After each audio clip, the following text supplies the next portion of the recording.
Chapter 519. Shangguan had been living in the district headquarters for a while. Jiang Pingji originally wanted to arrange a two-level house for her, but she felt that she should not receive a reward without doing anything. She would only receive a reward after she had accumulated a certain amount of experience in the district headquarters. Otherwise she would be dissatisfied and be criticized by others.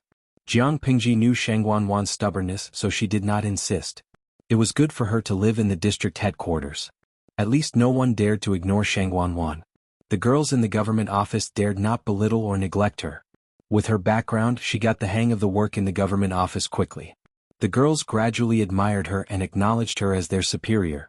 Because the army took many talents with them, the pressure in the government office suddenly increased. Shangguan was busy until the fourth watch before she finished her work. She washed her face with the cold well water to wash away her sleepiness. She was barely awake. The Tsingyi army attacked wantonly. The soldiers were defending outside the city. Shangguan was very worried, but she could not help much. She could only do the work at hand and try her best to reduce the administrative work. She planned to go back to her room to rest for a while.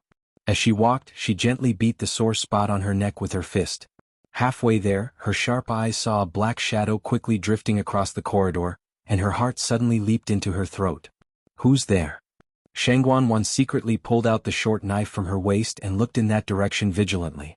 After a while, the black shadow stopped and said to her, "Oh, it's Lady Shangguan." This voice. Isn't it Sister Lanting's maid, Takshu? Her tense nerves relaxed. Shangguan sighed and said, "Oh, it's Sister Takshu. You scared me." She went forward and said, "Sister, are you getting up at night? Why didn't you light the lamp? It would be bad if you tripped because you couldn't see clearly." Shangguan opened the paper and found that Takshu was still carrying a lamp. She helped Takshu light the lamp. She knew it. How could she not light the lamp when she woke up in the middle of the night? It was probably blown out by the strong night wind. "Thank you, Lady Shangguan," Takshu said gently. "Did you just come back from the government office?" "Yes, there are too many trivial things in the government office. But thinking of the chaos outside, these things have become sweet burdens." Shangguan felt that she had found a new self. Whether it was her job in the government office or practicing martial arts to strengthen her body, she was full of motivation and vitality. Takshu was still gentle. She held the lantern and said, "It's dark outside. Lady Shangguan, go back to your room and rest. You still have work to do tomorrow." Shangguan's room was very close. She declined Takshu's attempt to give her the lantern, waved her hand and returned to her room while yawning. Takshu stood rooted to the ground for a long time. It was not until Shangguan opened the door and lit the candle in the room that she revealed a strange smile. She turned her back to Shangguan's room, raised her hand to the side of the lantern, and gently blew on the candle inside, extinguishing the flame inside. If Shangguan had looked more carefully and focused, she would probably have noticed Takshu's abnormality. The clothes she wore on the outside were obviously much larger and did not seem to fit her body properly. The lapels of her clothes were grayish-brown in color. Takshu quietly left the district headquarters and took off her clothes, revealing her grayish-brown clothes. This was the uniform of the female battalion. She folded up her outer clothes and placed them in a corner of the alley. She stood rooted to the ground for a while. She looked at the west and north gates in the distance, and a hint of ruthlessness flashed in her eyes. After a long time, her figure disappeared into the darkness and shadows. She did not go to the west and north gates but to the south gate. At the moment, the battle on Feng Jin's side had already entered a state of bloodthirst. Occasionally, one or two members of the Tsingyi army would climb up the city walls. The soldiers would also work together to smack them down with their heavy shields. There were already several piles of corpses at the foot of the city walls. The Tsingyi army stepped on their corpses and climbed up, getting closer and closer to the city walls. Below them, the frequency of hitting the city gates became faster and faster. Every time they hit, a layer of wall dust would fall. Dozens of cracks had already appeared on the sturdy city gates. It looked like it was about to be smashed. General Ping Tian secretly gritted his teeth. "Is this gate made of copper and iron? It's already so rotten, but it still hasn't been knocked open?" Finally, when the Tsingyi army was about to exhaust their strength, the city gates that could not bear the burden were finally scrapped. However, what blocked their way was a thick brick wall made of solid green bricks. There was no one behind the city gates to stop them. A group of soldiers were using green bricks to block the entrance. F***CKU. General Ping Tian could not help but curse when he saw the situation. On the city walls, Feng Jin ordered someone to bring the wolf's fang slap over. He planned to teach the Tsingyi army a lesson. Luo Yue had already rushed to the south gate to guard. It was estimated that another group of Tsingyi army would arrive soon. Bring the wolf's fang slap. Feng Jin's voice was already hoarse. Even though he tried his best to shout loudly, he seemed especially weak in the midst of the battle cries. What was the wolf's fang slap? It was a rectangular object that was slightly flat. The surface was covered with sharp, thick and long iron nails that were like wolf's teeth. There were buckles at the four corners, and they were hooked to the city walls with sliding ropes and pulleys. If the enemy intended to climb the city walls to attack, they could use the wolf's fang slap to hit them. With one slap, there would be dozens of bloody holes on the body. There were still plenty of weapons to defend the city, but the Tsingyi army was already showing signs of defeat. In particular, the Tsingyi army was filled with joy. They spent a lot of effort to break through the city gates, only to discover that the entrance had been blocked by countless neatly arranged green bricks. Breaking through them was no different than breaking through a city wall. That kind of feeling was simply terrible. Initially, they thought that they would be able to attack and take them down very quickly. They never expected the other party to be so well prepared and use all kinds of methods. General Ping Tian was stunned. He never knew that defending a city could come up with so many tricks. Now he was in a dilemma. After fighting for nearly 4 hours, the Tsingyi army had lost many men. Occasionally, some soldiers on the city walls were injured due to carelessness. They only had ladders and bows and arrows to attack the city, but the other party had ballistae, improved ballistae, wooden shields and fire arrows. If they were so capable, why were they holed up in the small Xiangyang district? Why couldn't they just go straight to heaven? General Ping Tian was so angry that he almost vomited blood. He felt as if he had F***ed countless sows. He originally thought that he was there to F***ck the world, but he didn't expect that he would end up being the one to F***ck the world instead. After a while, the soldiers told Feng Jin that they had used up all the rocks and rolling logs, and there were not enough arrows in the quiver. Feng Jin gritted his teeth as he watched the Tsingyi army gradually climb the city wall. Although they were killed, their numbers had obviously increased. Move the green bricks up. If there were not enough rocks, he would make up for the green bricks. He did not believe that he could not defeat the Tsingyi army. Yes. Elsewhere at the south gate. Luo Yue hurried to the south gate and found that there was no special situation there. It was also the soldiers' turn to change shifts. He asked the guards carefully, but he could not calm down. Chapter 520. All was silent. There was a chill in the corner outside Xiangyang district that made one's hair stand on end. Takshu, who was dressed in a female battalion uniform, waited in the dark for a while. There was a rustling sound in the bushes in the distance. After a while, a short figure wrapped in a thick black cloth emerged from the bushes. This strange person was abnormally short.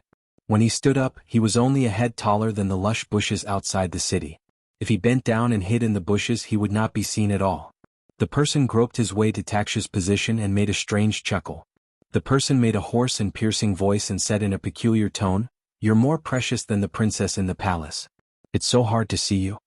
Takshu was initially leaning against the corner of the city wall. When she saw the person approaching, she put down her arms and threw a parcel at him. "Here's what you want. Take it and get lost." Takshu threw the parcel into the man's arms and was about to leave. "Wait, little lady." The short man chuckled and asked in a strange voice, "I heard that Xiangyang district has countless riches. Even the priceless colored glazewares come from here. You've been serving that young master personally for so many years. Don't tell me you don't even know the slightest bit of information? You send back useless things every time. Are you trying to get rid of a beggar?" Taksha glanced sideways and looked down at the man coldly. She said, "I've always ignored beggars. If they dare to pester me, they'll definitely die a horrible death. Tell me, if you're a beggar, how would I get rid of you? I'm just a lowly servant by her side. I can't enter places like the study, let alone get anything useful. I've tried my best." The man saw that Taksha was a little angry and quickly comforted her. "Don't be angry, little lady. I'm only saying this because I have no other choice. You know that you haven't sent back much useful information all these years. The higher-ups are already angry. If you continue to slack, both you and I will have to bear the consequences. I don't think you want your beautiful sister to enter that kind of place and be defiled, right?" Taksha sneered and said coldly, "You're really useless. You keep threatening and using the same trick."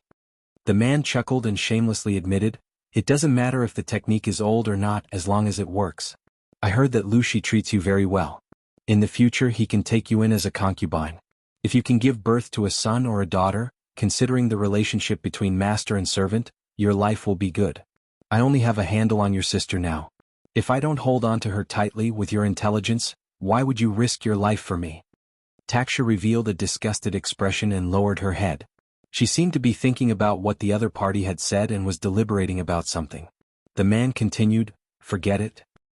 I heard that the glazed artifact is extremely precious. It belonged to the Marquis of Guanyi Su Gong. Even mortals can't get their hands on it. Now it's all been bought by the barbarians of the northern borderline with a huge sum of money. I'm not begging you to get me the colored glaze, but you have to find a way to get me the way to make the green brick. Don't tell me that you can't even do this after serving Lu Shi for so many years." Takshu pursed her lips, and there was a look of struggle in her eyes. It was as if she was fighting with herself. After a while she said, "I'll try my best, but I can't guarantee that I'll be able to get it. You know that Lu Shi is extremely vigilant. Apart from herself she doesn't trust anyone. Even I can't know all her secrets. The way to make the green brick is probably hidden in a secret place by her. I can only say that I'll try my best. How about this, come back in half a year?" "Half a year?"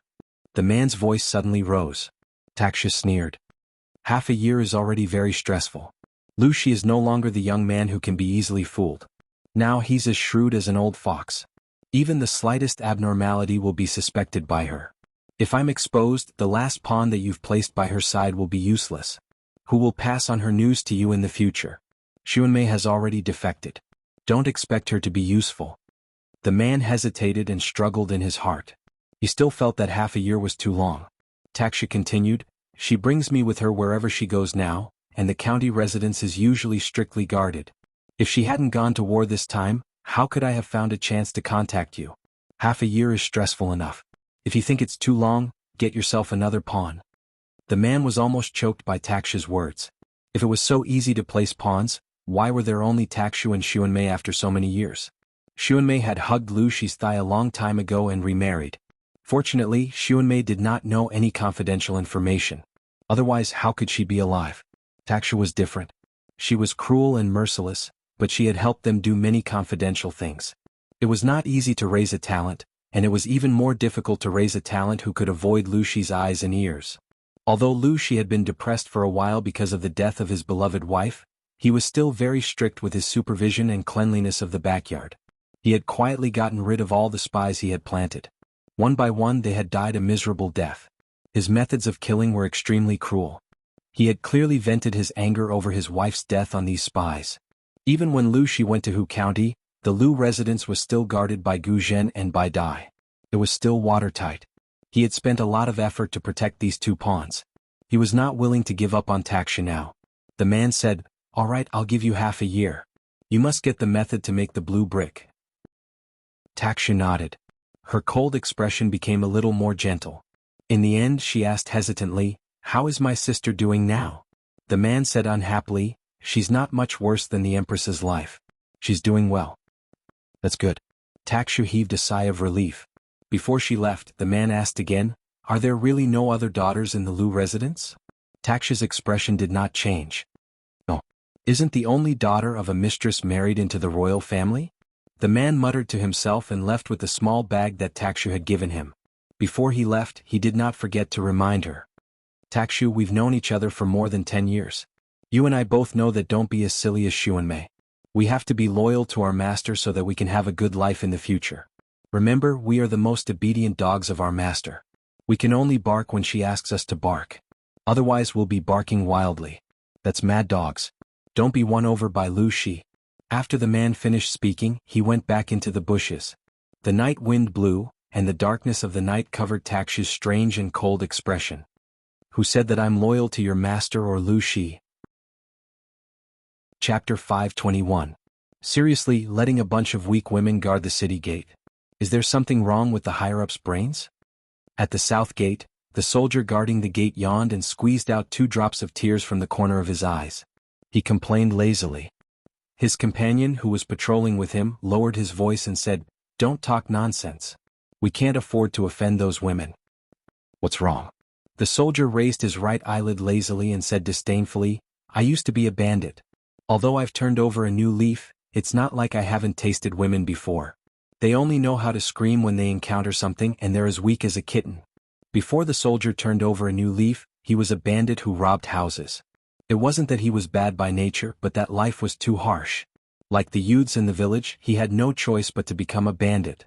Otherwise he wouldn't be able to survive. There were many bandits like him who were recruited to turn over a new leaf. Now that he had become a good person and stopped committing crimes, it didn't mean that everything in the past could be written off, nor could it be treated as if nothing had happened. His companion lowered his head and thought for a while. The other women are like that, but these, it's best not to say that. Seeing his companion's secretive look, the soldier was surprised and asked curiously, "What's so special about these women?" His companion thought for a while and said, "In short, they're different from those who only know how to cry and drag us down. The spears in their hands aren't just for show. They're all used to kill people, and they know martial arts too. Unfortunately, I heard that the higher-ups have decreed that these female soldiers can only retire from the army at the age of 24, get married, and have children. Otherwise, I really want my mother to propose marriage." The soldier almost burst out laughing. "You blockhead, you're really strange. You don't want a fragrant and soft woman but a female worm? You're really young and don't understand the taste of women. When you're older and more knowledgeable, you'll know what a real woman is." His companion blushed at the soldier's teasing. How could he not understand the meaning behind the soldier's words? However, he still shook his head honestly and lowered his voice with a hint of embarrassment. "I think a female worm is pretty good. Let her be fierce," his companion said a little uneasily. "But isn't the world different now?" He heard from his brothers that the man-eating beasts of the north borderline coveted Dongqing. Say, if the wife he married met those beasts and only knew how to cry and scream, wouldn't she be pinned to the ground and gang-raped in the end? At least I have a life, but what if I get eaten? The soldier was taken aback as if he hadn't thought of this. While they were talking, there were two female soldiers patrolling opposite them. "What's the matter?" the other side asked. The soldier replied, "Everything is normal." The two sides continued patrolling. Watching the two female soldiers leave, the soldier muttered, "They're quite decent." At this time, the battle between North and West Gate had reached its climax. After the rubble was used up, pieces of green bricks faced the Tsingyi army and smashed them down one by one. By the time the extra bricks were used up, there was already a mountain of corpses and a sea of blood beneath the city walls. Both parties were already in a killing frenzy. More and more members of the Tsingyi army climbed up the city walls, while more members of the Tsingyi army were sleeping under the city walls. The soldiers on the city walls defended the territory of the city walls with their flesh and blood. They fought for every inch of land, and the sounds of killing resounded through the clouds. Tonight was destined to be a bloody night. No one could sleep in peace. Fortunately, the previous bloody battle had depleted most of the main forces of the Tsingyi army. In the end, only 600 or 700 members of the Tsingyi army could climb up the city walls. Under Feng Jin's orderly command, they used the remaining defensive equipment to stubbornly defend. They advanced or retreated, making use of the geographical advantage of the city walls to slowly whittle down the strength of the Tsingyi army. In terms of defensive equipment, Xiangyang district did not lack it at all. However, they were fighting on two fronts, so half of the equipment was allocated to the other side. Feng Jin was tense all along. Even though he was standing at the back and commanding, there were still members of the Tsingyi army who rushed to him. Fresh blood dyed his wide sleeves and cloak red. Occasionally, severed limbs and broken bones or the heads of strangers rolled to his feet. There was almost no place on the entire city walls that was clean. Dawn had just broken. There were a few sparse stars in the dark sky. The orange morning sun shone on the world and broke through the night sky. The killing cries at the west and north gate gradually subsided. General Ping Tian did not even step down the stairs of the city walls. He was stabbed to death by a long spear. The stairs were filled with corpses. Most of them were the enemies. Occasionally there were their comrades. At this moment, the battle at the south gate had just begun. The Tsingyi army in Maolin district was also aggressive. However, they did not launch a sneak attack in the middle of the night. Instead, they chose to launch a strong attack when the night was about to break. The number of Tsingyi army troops they brought was 2,000 more than the number at the west gate. As the soldiers at the city gates were already prepared, the first wave of sneak attacks did not cause any casualties with the wooden shields. As the leader of the Imperial Guards, Luo Yue had excellent abilities. It was just a battle to defend the city. It was not enough to make him flustered. Different from Feng Jin's meticulous arrangements, Luo Yue's commands were more rigid. If Feng Jin was said to be a seemingly soft but dense net that did not leave a single gap, Luoyue was a thick and strong shield. The former was more meticulous while the latter was more steady. Jiang Pingji took away most of the elites, but the female battalion only took away 500 to 600 people. The number of female soldiers who stayed behind was almost a quarter of the garrison in Xiangyang district. Luoyue heard them say that the strength of the female battalion was not bad, but he did not witness it with his own eyes.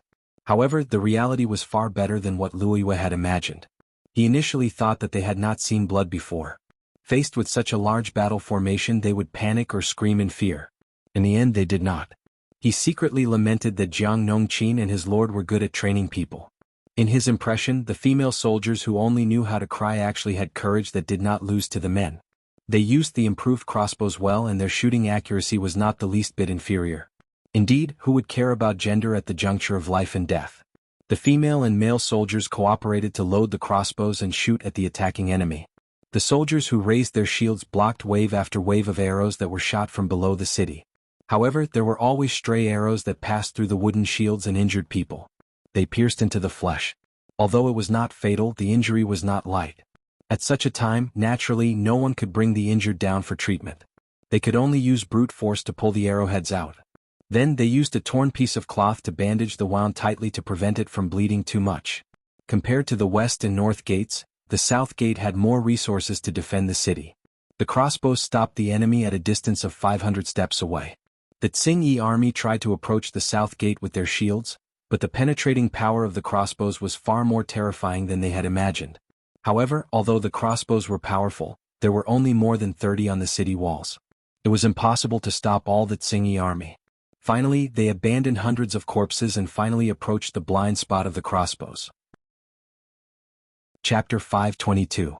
When General Ping Tian left Jiaoping district with his troops and horses, intending to launch a sneak attack on Xiangyang district, Jiang Pingji was leading 1,500 elites to deviate from their marching route and quietly sneak toward his lair. She even brought a lot of siege equipment. Looking at Jiang Pingji, who was eager to fight and excited, Qiguan Rang could only smile bitterly and say, "My lord, I don't want to go back and be scolded by Xiaoyu and Zixiao. If you're injured, it'll be hard to explain when you go back." In other words, if Jiang Pingji had the ability to ensure that she would be unscathed, she could do whatever she wanted. Jiang Pingji could not help but laugh when she heard that. She said, "What you mean by that is interesting. You make it seem like I'm going to do something bad." Qiguan Rang raised his eyebrows and asked Jiang Pingji with his eyes, "Isn't that considered doing something bad? If she brought Su Ku or Wei Ci, she would definitely be stopped. However, since she brought Qiguan Rang, he would not stop her." Fine. I'm doing something bad, all right?" Jiang Pingji could not help but laugh. She lowered her voice and said to Qiguan Rang, "According to what you said, I'm doing something bad by rushing in front. Then aren't you, Qiguan Rang, a servant who watches the door for me?" As she spoke, a black shadow appeared in her line of sight. Jiaoping district was lying on the horizon, like a ferocious beast in deep sleep. It made people feel nervous for no reason. These troops were basically elite veterans with rich experience in battles. They were very familiar with how to approach their target without batting an eyelid. After about an hour, they finally approached Jiaoping district. There were very few guards on the city wall. Each of them yawned continuously. Qiguan Rang was a scholar. He could not care less about how dirty the ground was. He could only learn to hide in the dark. After looking for a long time, he realized that there were very few people on the city wall. It was obvious that the security was not strict. Jiang Pingji lay in the grass. Her eyesight and night vision were far better than ordinary people's. She asked Qiguan Rang, "Do you think there's a trap up there?" Qiguan Rang secretly rolled his eyes. If he said there was a trap, would his lord obediently guard the rear? Definitely not. The Tsing-Yi army led at least 5,000 people out of the city. According to the news, there are at most 7,000 Tsing-Yi army soldiers in Jiaoping district. In other words, there are only about 1,000 to 2,000 Tsing-Yi army soldiers in the city. There are so few of them it's not even enough for one bite. Qiguan Rang said carefully. Jiang Pingji's facial expression did not change. The leader of the Tsing-Yi army in Jiaoping district is an extremely magnanimous person. He doesn't have any abilities, yet he dares to bring so many people with him. Isn't he afraid that his nest will be destroyed? Jiang Pingji clicked her tongue and said sarcastically, "Wenjing, don't you think so?" Qiguan Rang indicated that he could not answer this question. In terms of magnanimity, who could be more magnanimous than the lord beside him? If Su Ku and the others hadn't stopped her, she might have left a few soldiers guarding the gate and left with all her belongings. Qiguan Rang heaved a long sigh as he thought of Feng Jin, who had brought 4,000 soldiers to guard Xiangyang district. He sympathized with his brother very much. When his lord had just entered Xiangyang district, Qiguan Rang had guarded Xiangyang district. At that time there weren't so many city defense weapons. They relied entirely on tactics and ruthless schemes, as well as the soldiers' bravery and fearlessness. Only then did they manage to repel the Tsingyi army. Of course, if the Tsingyi army had enough rations at that time, Xiangyang district would probably be destroyed. Therefore, as someone who had been through it, Qiguan Rang could completely understand the feeling of being bullied and wanting to curse at the same time. It felt extremely good. There were hundreds of thousands of viewers who had the same opinion as Qiguan Rang. Xinbang, trash streamer, how can a crow laugh at a pig? Reflect on yourself when you criticize others for being magnanimous. Jintian Buji, streamer, you're a typical example of a magistrate being allowed to do whatever he wants, but the people aren't allowed to light up the lamps. She's too overbearing. Nenjiujing, dear friends, you have to know that the outcome of a protagonist courting death and a cannon fodder courting death is different. Obviously, Jiang Pingji was the protagonist. Not only did she have the halo of a protagonist, but she also had powerful abilities. If she courted death, others would die. If the cannon fodder courted death, they would die. General Ping Tian was obviously such a cannon fodder. He was thinking about the delicacies in other people's pot and completely forgot that he was cooking porridge in his own pot. You're right, my lord. Qiguan Rang abandoned his moral integrity and chose to go along with Devil King Jiang's words. I have a novel idea. I don't know if I can give it a try. Jiang Pingji hid in the bushes and held a meeting with her strategist. The troops waited silently for further instructions. Qiguan Rang's heart skipped a beat when he heard that. He was afraid that his lord would cause trouble again. If anything happened to her, he was really afraid that Su Ku and Wei Ci would kill him when he returned. Su Ku was still alright as he was somewhat honest, but Wei Ci was weak and black-hearted. Qiguan Rang really did not want to offend him. What idea? Qiguan Rang asked. Jiang Pingji waved her hand and said to him, come closer and listen carefully. After listening, Qiguan Rang felt that he had opened the door to a new world. It turned out that attacking a city could be done this way. How dirty was his lord's heart? Even the mother river of Dongqing could not wash it clean, okay? On the other side, Li Yun, Su Ku, and the others led the remaining 2,000 troops to Maolin district at top speed. Along the way no one dared to talk or joke around. Most of the troops were trained to march a short distance with heavy loads. Apart from Su Ku, who was a scholar and could not bear it, the rest of them looked all right. What was surprising was that the hundreds of female troops who were thought to be left behind followed closely, but their faces were pale. In comparison, Su Ku, who was panting while riding a horse, was the most useless in the entire army. Because they deliberately took a detour to avoid the Tsingyi army in Maolin district, the entire 2,000 troops rested and reorganized in a call in the mountains. They were prepared to attack Maolin district after the Tsingyi army left. Su Ku moved his legs uncomfortably, his face was ghastly pale. Li Yun, the honest lad, saw that Su Ku's movements were a little strange, so he opened his mouth to ask. Your inner thighs are torn? It hurts a little when you walk, but it will be fine after applying some medicine. I have something for you, sir. Do you want it? Su Ku's face darkened.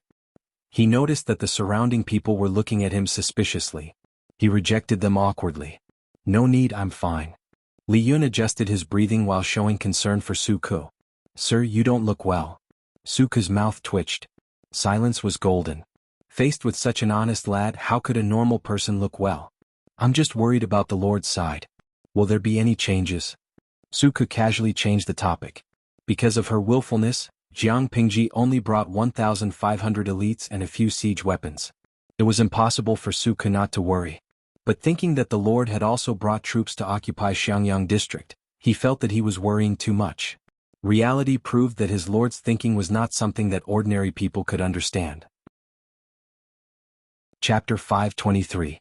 Qiguan Rang had always thought that his heart was dirty enough, but he did not expect his lord to be even dirtier. Not only did she sneak attack the enemy's lair, she even wanted to conquer Jiaoping district without expending a single soldier. With such capabilities, why didn't she ascend to heaven? Jiang Pingji glared at Qiguan Rang. Why are you looking at me like that? I'm just giving it a try. Anyway, there's still plenty of time. He silently shut up, then passed an order to the soldiers behind him. He asked them to find a soldier who was fluent in the northern dialect. Not long after, an ordinary-looking soldier who could not be found in a sea of people was brought over. Chiguan Rang glanced at him. Are you usually quick-witted? Although the soldier looked very ordinary, his eyes were exceptionally spirited. One look and one could tell that he was quick-witted. The soldier was a little puzzled, but it was rare for him to speak to someone above him. He must have performed well. The soldier smiled foolishly and said, "Clever. I'm very clever. I'm not stupid at all." Chiguan Rang asked again, "How clever are you?" The soldier was puzzled, but he said, "Very clever. My mother wants to beat me. No matter how angry she is, she will calm down as long as I speak." Chiguan Rang frowned and thought for a while. He waved at him. "Come here. I have a task for you. Do it well. If you do it well, you'll be rewarded." When the soldier heard that there was a reward, his eyes lit up. He hurriedly replied, "Just tell me, sir. I'll definitely do it well." Chiguan Rang said, "Come closer and tell me in detail." Jiaoping district was located in a remote area. There were only 1,000 Tsingyi army soldiers in the city. It was extremely stressful to guard the 4 city gates with such a small number of people. The Tsingyi army was not a regular army. Those who stayed were old and weak, disabled, or those who liked to cheat. It was late at night. Many of them hugged their spears and leaned against the pilings of the wall to sleep. It was not difficult for those who were slightly better at martial arts to climb over the wall. Spring plowing had just ended and the weather was erratic. It was slightly warmer on the whole. At night, the night wind was still bone-chilling. The people of Jiaoping district were having a hard time. They were like sheep reared by the Tsingyi army, and they would come and pluck a layer of wool from time to time. Unfortunately, the Tsingyi army did not treat the people well and they did not know how to govern. They just blindly prevented the people from leaving Jiaoping district, and their methods became harsher and harsher. This caused the people's lives to become more and more miserable. Once night fell, the people would try to escape. In the beginning, the Tsingyi army used forceful methods to deter and intimidate the people in Jiaoping district. The people were afraid that they would be in trouble, so the number of people who escaped gradually decreased. However, the increasingly difficult life tormented the people, causing them to rather risk being discovered and executed to escape. However, the city gates were tightly shut. How were they going to escape? Little did they know that in this world, money could make the devil push the millstone, and even the devil push the millstone. As long as he gritted his teeth and took out his belongings to bribe the Tsingyi army that guarded the city gate that day, if he was lucky, he could still get out. The Tsingyi army was just a motley crew and they were all commoners. Who wouldn't be willing to turn a blind eye and let 1 or 2 unimportant commoners go to earn some extra money? Of course, when doing this business he couldn't let the higher-ups know. For the Tsingyi army that guarded the city gates, this was a lucrative job. The trivial matters in Jiaoping district had long been reported back to Xiangyang district by the spies. Jiang Pingji had been unhappy with the neighbors around her for a long time. Only by knowing oneself and the enemy could one emerge victorious in 100 battles. She understood Jiaoping district very well. The soldier she chose was indeed a clever person. He found a secluded place and climbed over the city wall. Then he squatted near the northeast corner gate that Jiang Pingji mentioned for a quarter of an hour. As expected, he saw a few sneaky figures. He hurriedly waved his hands to stop them. They also wanted to smuggle out, but they were discovered by the soldier. How would they dare to make a fuss? Each of them was scared out of their wits. They were worried that if they were caught by the Tsingyi army, their whole family would be beaten to death. "Brother, I want to ask you something." The soldier had changed into the linen clothes of the commoners. He spoke with a northern dialect, and it was obvious that he was a local nearby. However, he lowered his voice and it sounded a little strange. "Are you also prepared to fork out money to leave the city?" There were a total of 9 people in this group. There were 2 old people, 3 adult men and 2 emaciated women. They were all carrying children who were sleeping soundly in their arms. "What do you want?" The leader, a strong man, glared at the soldier fiercely. He looked like he would take action if the soldier dared to make trouble and steal their money. The soldier said calmly, "Hey, don't be anxious. I don't have any bad intentions. It's just that your family is quite pitiful. Most of your life savings have been given to those Tsingyi bastards. I feel pity for you." "Who are you?" The strong man did not relax. He used his body to block the soldier's line of sight. I'm from Xiangyang. Look, I'm wearing real woolen clothes." As he spoke, the soldier rolled up his sleeves slightly and pulled out the cuffs of the layer of woolen undershirt that was used to keep out the cold. He sized up the crowd with a disdainful look. "This outfit costs a few hundred coins. Do you think I care about your little money?" To be honest, I escaped from here last winter. At that time, I was short of money, so I didn't bring my mother with me. This time, while the Tsingyi army is about to collapse, I sneaked in ahead of time and brought my mother to Xiangyang to enjoy a comfortable life. The soldier's words were convincing. He was also a complete actor. He did not even blush when he lied and boasted.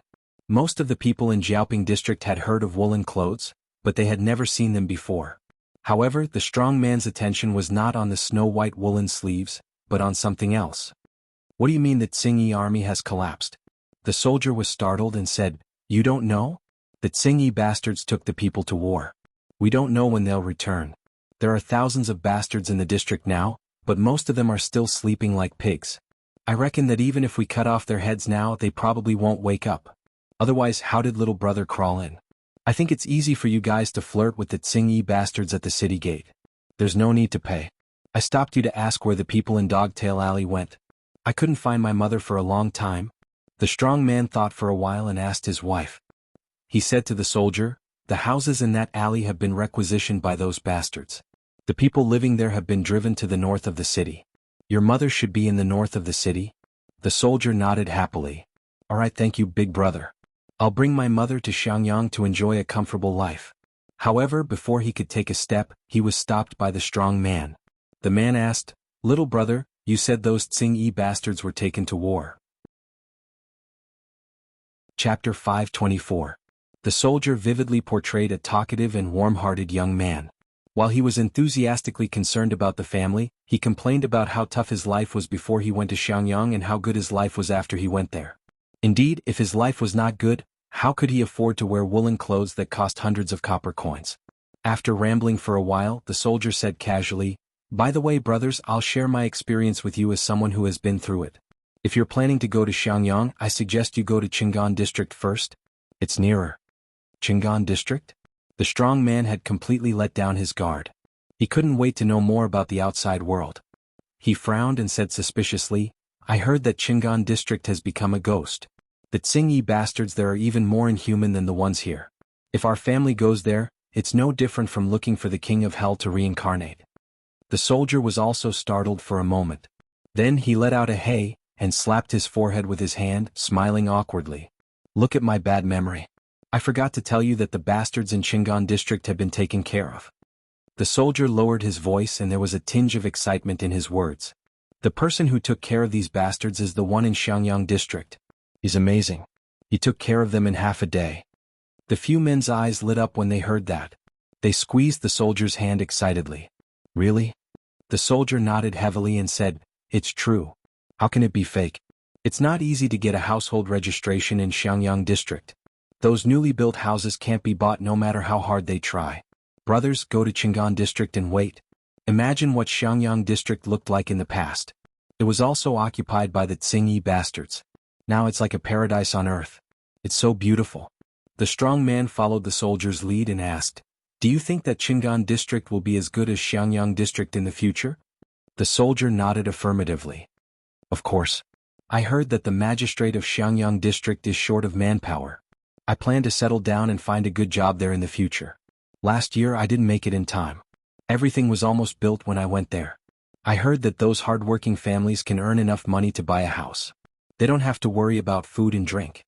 The soldiers could praise Xiangyang district for hours without stopping, but now was not the time to be chattering and showing off. The soldier was beaming with joy as he spoke, as if Xiangyang district was really a paradise on earth. Of course, for these people who were tortured by war and poverty, it was no longer as simple as a paradise on earth. The soldier said a lot of things and muttered regretfully, "It's a pity that I don't know when the magistrate of Xiangyang district will come here. If he comes here, maybe I don't have to take my mother away." Look at my mouth, I can't stop talking. "Brother, please don't laugh at me. It's getting late, I have to take advantage of the dark to pick up my mother." The soldier's careless words struck the hearts of a few strong men. No one would want to leave their homeland unless they really couldn't live anymore, not to mention that the price of leaving was emptying their family's savings. Now that there was a great opportunity in front of them, if they could grasp it, they would prosper in the future. The rumors of Xiangyang district that they had heard in the past surfaced in their minds, and their hearts thumped wildly. The few brothers looked at each other and saw the determination in each other's eyes. "Big brother, what do you think? Do you want to do it?" "I want to do it. My parents are old, my wife just gave birth to a baby and the baby is still young. How can they withstand the torment? Why don't we do it and capture all those bastards, then send someone to Qing and to invite those lords over? Otherwise how are we going to live? The third person also agreed, but one of the women was carrying a child who was sleeping soundly and looked worried. But, what if those Tsingy bastards come back? The soldier's heart skipped a beat. He secretly thought that this woman was going to ruin things. He looked as if he had just understood and smiled sheepishly. Sister-in-law is right, you guys better not take the risk. Run away if you can. We're not saints, it's enough as long as we can control ourselves. I see that the uncles and aunties aren't young anymore. Big brothers, find some helpers and beat up those bastards at the city gate. Run away if you can. This place is deep and it's not easy to run away. The few men looked hesitant and struggled. The soldier's heart stirred and he added fuel to the fire. Big brothers, you guys have reminded me. The man in the prime of life asked, remind what? The soldier said matter-of-factly, offer the city. If I persuade the villagers and this matter succeeds, won't it be a great merit? As soon as he said this, the three men's expressions changed abruptly, and the greed in their hearts gained the upper hand. Yes, if they were to offer Jiaoping district it would be a great merit. Why didn't they think of it in such a short time?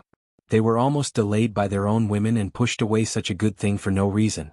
Thinking of this, he glared fiercely at the woman who spoke, causing her to shrink her neck in fear.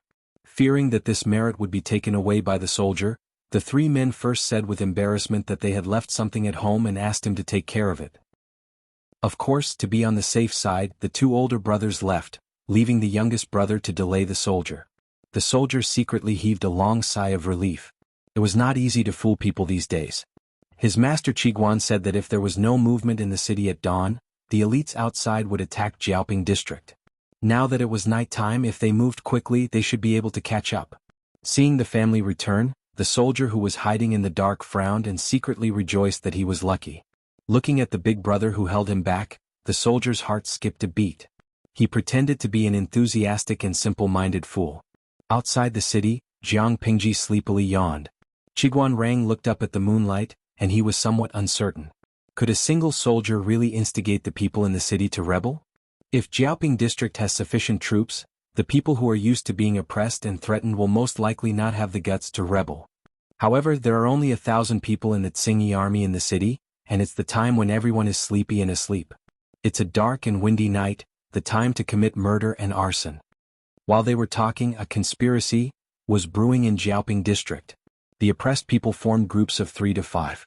They held their own kitchen knives for cooking, chopping firewood, carrying poles for carrying firewood, clubs for washing clothes.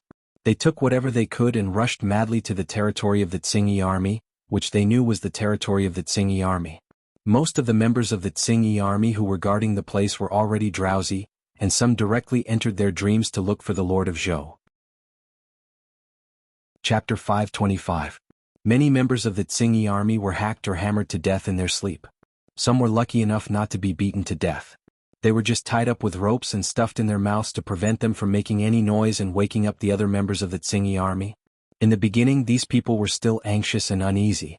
They only had some courage when they acted with people they were familiar with. However, after 1 or 2 times, they saw that the beasts who once bullied them were no longer angry. The little fear in their hearts dissipated. Just as they saw, the members of the Tsingy army were not made of copper and iron. They would still die if their heads were chopped off. This rebellion plot lasted for a whole hour. The heavy night sky gradually faded, and there were a few more traces of green and white. Jiang Pingji crossed her arms and sat in the grass. Her back was straight, her head was slightly lowered, and her eyes were closed. Others thought she was closing her eyes to take a nap, but in fact she was sleeping. Yes, she was sleeping. Qiguan Rang looked at his lord in amazement. She had maintained this sleeping position for more than 2 hours. What are you surprised about? Jiang Pingji suddenly opened her eyes and said calmly, as a qualified general, you should develop this habit. No matter what environment you are in, you should be able to fall asleep quickly and conserve your energy. Don't make a fuss about nothing. She woke up and slept as she pleased. Jiang Pingji looked up at the sky and frowned slightly. Is there still no movement in Jiaoping district? Qiguan Rang said, I've already sent scouts to gather information. They should be back soon. At that moment, Jiang Pingji glanced at the city wall in the distance. The guards who should have been standing on it had disappeared. She said, It should be about time. Let's put on an act until the end. Let's retreat for a distance before coming back. Qiguan Rang was startled. Jiang Pingji said matter-of-factly, otherwise when people leave the city and see a group of us rubbing our hands together, won't they know that there's something fishy going on?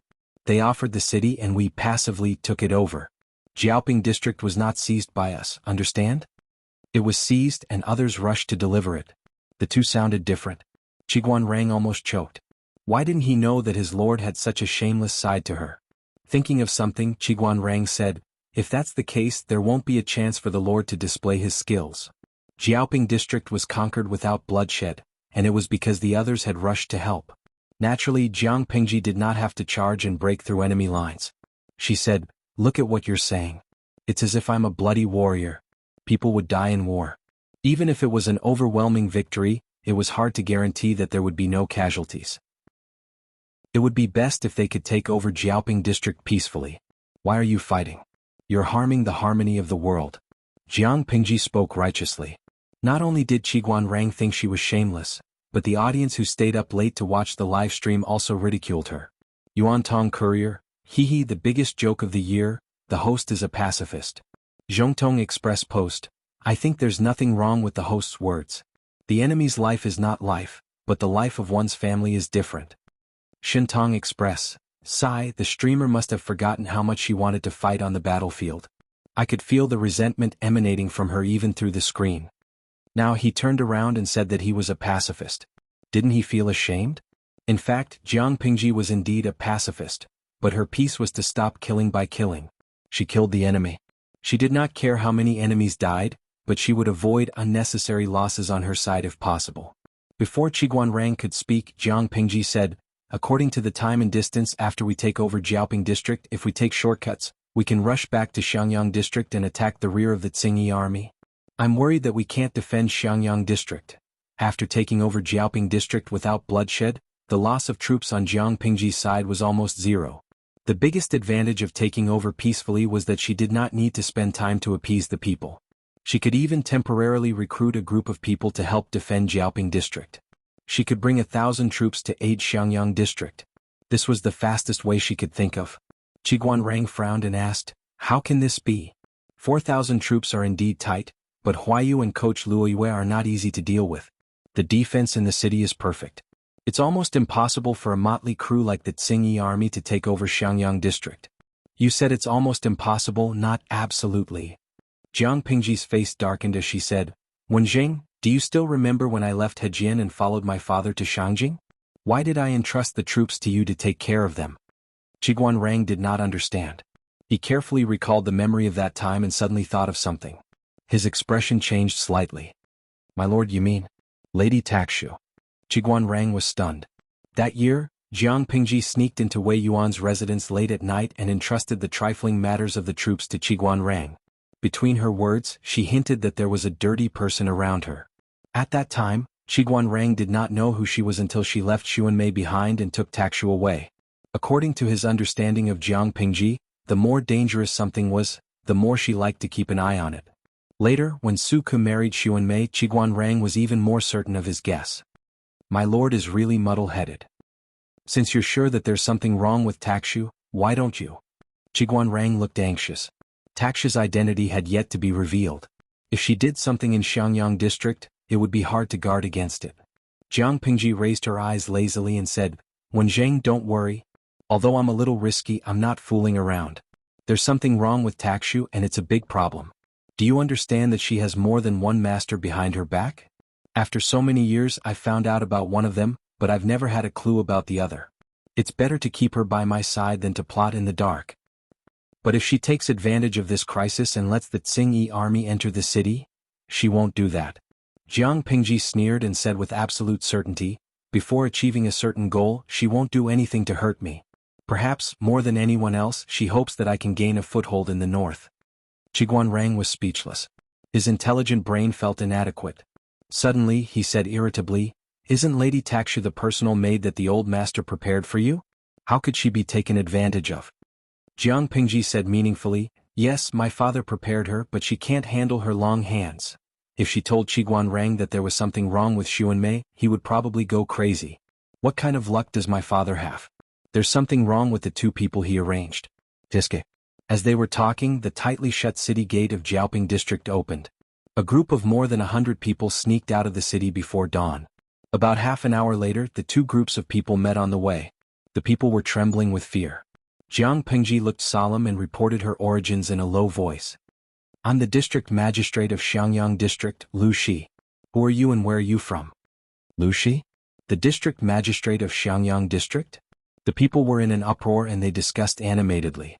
At that moment, a rather old leader slowly stepped out of the ranks and bowed with his hands folded in front. We are the people of Jiaoping district. The people of Jiaoping district? Why are you here?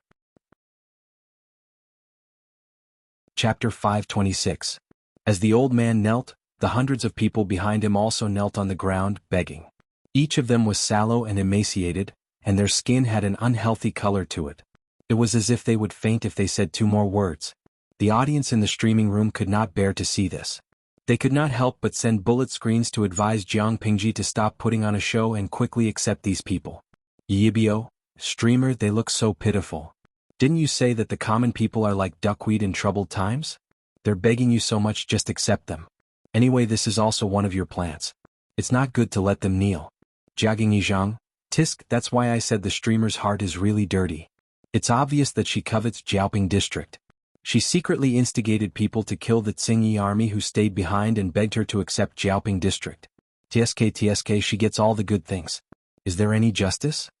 Wu to Wuchi, this scene reminds me of a TV series I used to watch. The situation was similar. The refugees were begging the protagonist. At that time he felt that it was a little funny. After all, the extras didn't act well. The refugees didn't look like refugees, nor did they look like they were begging. It was more like they were watching the protagonist's monkey show, which made people feel awkward. Looking at this scene, to be honest, I felt that I needed to calm down. Chijin Shuangbi, you guys are thinking too much. Is the streamer the kind of person who likes to put on airs? The facts prove that Jiang Pingji was not. At least she would not make the people kneel on the ground and kowtow until their heads were broken. All of you stand up and speak. If you have any grievances, feel free to speak up.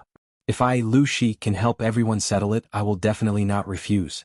Jiang Pingji dismounted from the horse and helped the few people who were kneeling in front of her up. It's deep in the night and the ground is moist. Get up and talk. The leading old man had a high EQ.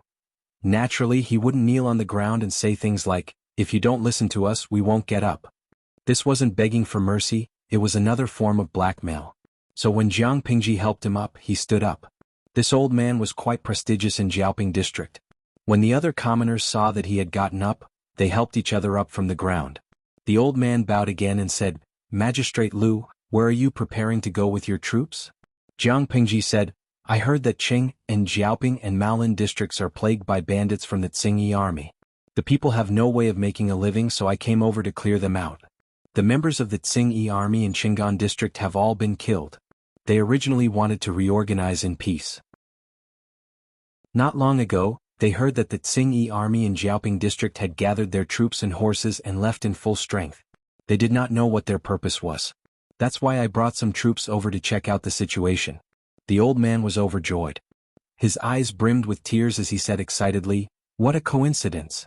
Magistrate Lu didn't know that the bandits in black had indeed left Jiaoping district, leaving only about 1,000 people to guard the county. I've heard that Magistrate Lu is noble and righteous. He led the villagers to get rid of the evil bandits in green. I'm about to rush to Qinggan district to look for Magistrate Lu. If those evil bandits find out about this, I'm afraid they won't let the people of the city go. Jiang Pingji seemed to have finally understood. Is it because of this that the old man asked me? Jiang Pingji asked. The old man raised his hand to wipe the hot tears from the corners of his eyes. He said, exactly. I only hope that Magistrate Lu is benevolent and righteous. He can protect the innocent people of Jiaoping district so that they won't be harassed by the evil bandits in green. If the county magistrate agrees, this old man can die in peace. Jiang Pingji looked hesitant. The old man's heart was in his throat. Not long after, her eyes became very determined. Since the villagers love me so much, how can I let you down? Jiang Pingji said. When the old man heard the good news, he immediately heaved a sigh of relief. His pale face was flushed. Life is like a drama. It all depends on one's acting skills. Watching his lord's perfect performance, even a shameless person like Qiguan Rang was secretly ashamed of her. His lord was so shameless that he could rest assured. In fact, it was not that the old man did not suspect Jiang Pingji's identity. However, she had a noble demeanor. Her face was handsome and upright. The troops behind her were strong and powerful. The clothes that the troops wore were clean and tidy. Their vital parts were covered with leather armor. The weapons they carried were of superior quality. The old man was not ignorant. Just by looking at the lineup he believed 80% of it. He tested Jiang Pingji's attitude toward Jiaoping district. He saw that she truly pitied the suffering of the people. She spoke eloquently about various methods of disaster relief and saving the people. He thought that the standard of the son of a top aristocratic family was only as good as hers. The old man could not pick out any mistakes. The more he talked, the more satisfied he was. The old man was a rare intellectual and cultured person in Jiaoping district. He was a good teacher. Some children from poor families came to him to study. He would also reduce or exempt their tuition fees at his discretion. He had a very good heart. He acknowledged that Jiang Pingji was the legendary young district magistrate Lu who could create miracles and loved the people like his own children. The other people also believed her with relief. Qiguan Rang led them into the city. Looking at the open city gate of Jiaoping district, he fanned himself with his feather fan. His lord was too capable. He always felt that as a counselor he was facing the dilemma of being laid off and unemployed. They welcomed him all the way to the district headquarters of Jiaoping district. The place had already been occupied by the people. The Tsingyi army could also capture and kill them. Jiang Pingji sat calmly on the seat of honor. General Ping Tian of Jiaoping district did not expect that the owner of the nest had already changed hands after they left for just half a day. Outside, the morning light was slightly intoxicating. So far, out of the 4 districts of Fengyi County, 3 districts were already in her hands. Maolin district would probably be hers soon. Liyun, Suku, and the others really did not disappoint Jiang Pingji's high expectations. They took advantage of the night to launch a surprise attack on Maolin district and broke through the city gate. The defense of Maolin district was even weaker than that of Jiaoping district. There were only 2 or 3 guards on the city gate. Liyun drew his bow and knocked an arrow under the city gate. He shot through the guards on the city wall. With a good start, the morale was greatly boosted. In comparison, Maolin district did not even manage to form a decent attack. The resistance was even weaker and insignificant. The battle was like a hot knife through butter. Using the ladder to climb up the city wall, Liyun took the lead and rushed to the front. Wherever his silver spear passed, the enemy's corpses were strewn on the spot. Suku was well versed in the ways to strike the local morale. Perhaps it could be said that he had become shameless after hanging out with Jiang Pingji for a long time. He ordered the troops to attack forcefully while shouting loudly, "The Tsingyi army's destiny is near. The entire army is defeated and fleeing." During this period, reinforcements arrived one after another. However, faced with the tyrannical siege chariots, improved crossbows and ballistae, the Tsingyi army charged in batches and died in batches. In addition, the words shouted by the troops caused the Tsingyi army's morale to hit rock bottom. They no longer had the will to fight. The Tsingyi army was just a motley crew. They had lost their backbone and their morale was low. The number of Tsingyi army in Maolin district was pitifully small. The combat power that they could exert as a whole was even more pitiful. In just half a day they had already occupied the entire Maolin district. Compared to the crisis in Xiangyang district, the sneak attack and siege battle in Jiaoping district and Maolin district was like a small game. Chapter 527. Feng Jin was probably the only one who knew if he was going to explode. He turned his gaze back to Xiangyang district.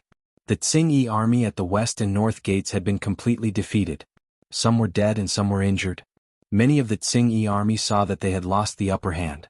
They panicked and ran away, leaving thousands of corpses behind them. Looking at the mess on the ground, Feng Jin raised his hand to wipe his face with a solemn expression. He wiped away the blood on his face. He asked the soldier in a hoarse voice, "How's the situation at the south gate?" The sky gradually turned from black to greenish-white. The sun rose from the horizon and dispersed the darkness. Looking at the sky, the battle at the south gate should have already started. He just didn't know the situation. The soldier panted heavily. The man said, "The battle at the south gate is in a stalemate. General Luo is leading his men to resist." Feng Jin looked at the city gate that was blocked by bricks with pity. If he had enough men around him, why would he need to block the city gate? If he didn't block the city gate, he could send a team with high mobility to harass the Tsingyi army from the back and attack their morale. Both sides wouldn't have fought for so long. The defense line of the city wall was almost broken by the Tsingyi army. This made Feng Jin rather vexed. He glanced at the crowd and said, "The wounded should all rest. Except for those guarding the city gate, the rest should leave the city with me."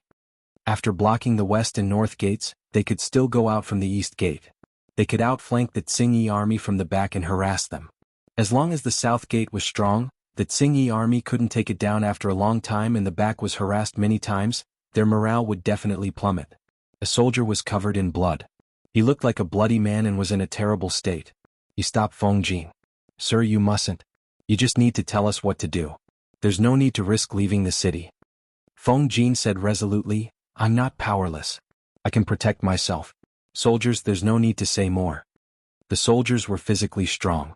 The high-intensity training in the military camp was not just for show. After a night of fierce fighting, they still had energy. However, Feng Jin was the son of an aristocratic family who lived an exquisite life.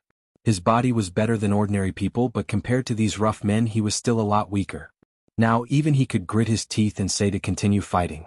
The other soldiers naturally had high morale and were eager to fight.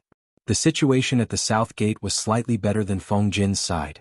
Relatively speaking, it was easier to defend. Even though the Tsingyi army at the south gate had more people than the north and west gates, they did not have as many siege weapons. Without sufficient siege weapons, the losses of forcibly attacking a city would be quite terrifying. Luiyue was also an experienced person. His defense was airtight. It made it difficult for the Tsingyi army below to move an inch. Even so, the soldiers on the city wall were exhausted. There were always soldiers who were shot by arrows. If they were lucky, they would only be lightly injured. If they were unlucky, they would lose their lives. However, no one had the time to mourn. They could only focus on dealing with the enemy. Just as Jiang Pingji had said, there were only the living and the dead on the battlefield. There was no distinction between men and women. Looking at the tacit cooperation of the troops, Luiyue felt a little emotional. He gradually agreed with the women's battalion that his lord had established. If all the women stayed behind to support their husbands and raise their children, it would indeed be a waste of nearly half of the human resources. After going through rigorous training, they were able to fight on the battlefield with weapons in hand. Their performance was no worse than that of the male soldiers. In today's world, women and children were seen as a vulnerable group and needed protection. However, most of the men could not even protect themselves. How could they protect them? Even if Luiyue's views made him feel that women should not go to the battlefield, his rationality told him that this was not wrong. If others could not protect them, why couldn't they work hard to protect themselves? 10,000 troops were more than enough to defend Xiangyang District, but what about Qingan District, Maolin District and Jiaoping District? It was almost a fantasy to rely on 10,000 troops to defend a district. It could be predicted that after conquering the other 3 districts, it was imperative to expand the troops. However, the north had experienced a series of natural and man-made disasters. There was a huge loss of young and strong men. When the time came, it was unknown how many soldiers they could recruit. If there were more female soldiers, it would indeed greatly relieve the pressure on the military camp. With these thoughts in his mind, Luiyue continued to command calmly. He thought that there would be a stalemate for a while. Unexpectedly, there was a sudden commotion from the rear of the Tsingyi army. The originally orderly attack instantly became a mess. Using the height of the city wall, Luiyue could see the movement from afar. His eyes lit up and his heart flashed with ecstasy. "Soldiers, the Tsingyi army at the north and west gates have all been killed." He raised his arm and shouted. The troops seemed to have been injected with a shot of adrenaline. Joy flashed across their originally tired faces. The north and west gates had already won? Everyone knew that Xiangyang District was attacked from both front and back. While the troops at the south gate defended against the Tsingyi army, they were afraid that their rear would be breached by the enemy. Now Luiyue told them that the rear was safe. They only needed to defeat the enemy at the front. How could they not be excited? The morale of their troops rose again and again. The Tsingyi army's morale continued to decline. Feng Jin led the troops to charge forward and make a detour to harass them. The city gate was impregnable. The Tsingyi army attacked for a long time without success. Behind them, there were cavalry harassing them. After a few times, the morale of the Tsingyi army had already plummeted. They were not in the mood to fight at all. Their defeat was irreversible. No matter how their leaders shouted, the Tsingyi army still fled in all directions. The attack below the city gate became weaker and weaker. They were unable to pose a threat to the city gate. Feng Jin originally wanted to lead the troops to chase after them. However, when he thought of the current defensive strength of Xiangyang district, he could only give up this tempting idea. Luiyue wiped the bloodstains on his face. He bowed to Feng Jin and said, "Thank you for rushing over to help." The battle at the south gate lasted for more than 2 hours. However, the battle at the north and west gates started at 4 in the morning. Moreover, it was a battle at night. It consumed a lot of energy. Looking at Feng Jin, he must have led the troops to help the south gate right after the battle ended. If not for that, even if Luiyue had the confidence to defend the south gate, he would have to use up a lot of defensive equipment. Feng Jin took some time to catch his breath. He raised his hand to help Luiyue up. He said, "Coach Luiyue, you don't have to thank me. This is what I should do." Luiyue looked at the direction in which the Tsing-Yi army fled in resentment. He said fiercely, "It's a pity that they escaped." Generally speaking, when the defeated side fled and lost the will to fight, it was a good opportunity for the victorious side to expand their victory. Now that he saw the remnants of the Tsing-Yi army leave, Luiyue naturally felt bad. Feng Jin said, "It's okay. This debt will be repaid one day." Little did they know that the Tsing-Yi army that they said, escaped by luck, were very unlucky. Chapter 528. She left Qiguanrang behind in Jiaoping district. She had the final say in everything. At his command, Dubai sprinted off into the distance, taking the lead as fast as he could. The Tsing-Yi army in Maolin district lost their morale. They fled pathetically and were utterly defeated. After they ran for a distance, a few chieftains began to organize their men. Naturally, they moved slowly. When they managed to organize more than half of the defeated soldiers, they would face a new disaster. A small chieftain spat on the ground and said unhappily, "What do you mean by Xiangyang district is empty of troops? F***ck, does this look like it's empty of troops? It's harder to chew than a bone. Not only is it hard to chew, but it's also hard to chew. We suffered a huge loss this time." The accomplice beside him sat on the ground and wiped his face with both hands. He said fiercely, "We'll remember this today. We'll make those people in Xiangyang district pay the price in the future. They made us suffer such a huge loss. We can't let it go easily." There were also some who looked into the distance dejectedly. No one knew what they were thinking. In the distance, the Tsing-Yi army gathered in 2s and 3s. Each of them was hunchbacked and had ashen faces. They looked like defeated roosters. There was no valiant and high-spirited aura on them. It made people feel unhappy and secretly scolded them for being a bunch of good-for-nothings. Some of the small chieftains were very unhappy with these soldiers who swayed according to the situation. It was just a defeat. Was there a need to be like this? Weren't they still alive? As long as they were alive, there would be a day when they would make a comeback. These useless people ran away faster than anyone else when they saw that the situation was not good. "Now we'll organize our men and return to Maolin district first before making plans." They originally wanted to take advantage of the situation. Who knew that not only did they not take advantage of the situation, they were also counterattacked. It was really embarrassing. They could not covet the fat piece of meat that was Xiangyang district. Now they had to bring their men back first to prevent the rear from being empty for too long. The leader of the Tsing-Yi army then remembered that there was a shortage of manpower in his backyard. However, he was not very worried. Anyway, Maolin district had been exploited cleanly. There was no profit to be reaped. The nearby Tsing-Yi army did not even look at it. Why would they covet it? However, they all forgot that the other Tsing-Yi army would indeed not covet it. However, it did not mean that Jiang Pingji was not tempted. Now, the 4 districts of Fengyi district were in her hands. She was now the district magistrate of Xiangyang district in name, but in reality she was the chief of Fengyi district. Not to mention Dongqing, even in other countries, was there a county chief younger than her. Jiang Pingji was completely confident that within a year, Fengyi County would be revitalized and prosperous once again. After Fengyi district was settled, the next step would be the entire Wanzhou. The members of the Tsing-Yi army who had gathered were completely unaware of the impending danger. They sat on the ground in 2s and 3s, their stomachs rumbling with hunger. The weapons in their hands had already been abandoned when they escaped. Hungry and tired, many of them simply found a place to sleep. Looking at the disorderly Tsing-Yi army, a few leaders were so angry that their faces and necks turned red. They wished they could whip these people to wake them up. There are actually no pursuers coming from Xiangyang district. A small leader opened his mouth in surprise.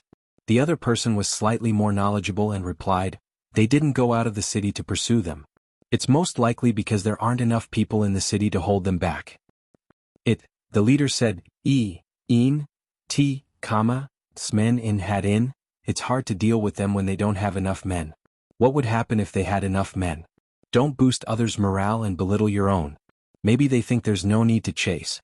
Even if they don't have enough men in the city, can you break in? His companion was speechless. They looked at each other in silence, helplessness in their eyes. It was a good thing that the enemy did not chase after them. Tsing-Yi army had more time to organize their men. Just as they heaved a sigh of relief, a member of the Tsing-Yi army scrambled over to report. General, the enemy is coming from afar. What? The enemy was chasing after them? The leaders of the Tsing-Yi army were shocked. One of them, a strong man with a dark face, asked, "Enemy? How many?" The pitiful member of the Tsing-Yi army stuttered, "The enemy is moving very fast. We can't be sure of their numbers." Useless. What's the use of your eyes? The strong man with a dark face angrily grabbed the man's collar. He lifted him up and threw him on the ground. The member of the Tsing-Yi army rolled twice in the mud. He fell until he was dizzy and saw stars. "I'll go take a look." The member of the Tsing-Yi army snorted. He strode to the place where he could see the enemy. He didn't know if he didn't see, but he was shocked when he saw. Indeed, as the member of the Tsing-Yi army said, the enemy was moving very fast. They were only a few hundred meters away from them. Behind them there was a thick cloud of dust. It was like the sound of horse hooves. It was impossible to determine the size of the troops chasing after them. However, there were hundreds of enemies running out from the cloud of dust. There were at least 3,000 pursuers. The other side had 3,000 victorious troops, valiant and high-spirited. Although their side still had nearly 4,000 men, they were all exhausted and had no battle experience at all. If the two sides were to clash, they would have no chance of victory. They could only experience the feeling of being utterly defeated once again. At that moment, the leaders couldn't help but want to retreat. They wanted to escape as soon as possible. As long as there's life, there's hope. As for the members of the Tsing-Yi army on the ground, what did their lives have to do with them? On the other side, Jiang Pingji was leading 500 people to charge forward. The remaining 300 people came out in batches from the cloud of dust. She made use of this camp to create the illusion of a large army chasing after them. In reality, she only got a few soldiers to chop a few trees. Then she dragged the branches and ran back and forth on the ground, raising a thick cloud of dust. There were many flaws in this plan, but it could deceive the Tsing-Yi army for a while. The audience in the streaming room saw that she was so cunning. They all ridiculed her. De Gu sells straw shoes. By the way, when you used this plan to deceive people, did you think about Lord Zhang Fei's feelings? Ergo wu dideo. Sigh, it's rare for Lord Zhang Fei to be smart for once. His plan was plagiarized by the streamer. I'm upset. Of course, the crux of the problem was not the plan, but the deception. As long as they were deceived, based on their dispirited mentality after suffering a defeat, the possibility of them fighting again was extremely small. Even if they fought, their combat power was not enough. Jiang Pingji was completely confident that she could lead 700 to 800 people to surround and annihilate the 3,000 to 4,000 members of the Tsing-Yi army. The pursuers are here. Everyone get up. The pursuers are here. Run away quickly. There were loud shouts. Many members of the Tsing-Yi army woke up from their sleep. When they heard that there were pursuers, their bodies had already reacted one step ahead of their minds. Run. The further the better. Most of the members of the Tsing-Yi army were running blindly. One could imagine how little resistance Jiang Pingji encountered. White excitedly increased its speed. The Tsing-Yi army was just a tired and defeated army. How could they outrun it? Some members of the Tsing-Yi army saw that they could not escape, so they simply turned around and wanted to fight to the death. They did not expect that they could not even get close to it. White raised its front hooves high and rewarded them with a hoof. It hit their chest. They heard the sound of bones breaking. One by one they fell to the ground, spitting out blood and breathing weakly. Jiang Pingji waved the sharp spear in her hand. Her moves were very simple. Every move and style was bound to reap lives. Wherever White passed, the person and the horse cooperated well with each other. Chapter 529. Mr. Qiguan, we've really tried our best. The troops who were charging behind Jiang Pingji watched as their lord left in a cloud of dust. They could only eat dirt at the back. One could imagine the despair in their hearts. Qiguan Rang was left behind in Jiaoping district. He secretly instructed many troops to keep a close eye on their lord and not let her be too reckless. Even a few strategists could not stop their lord.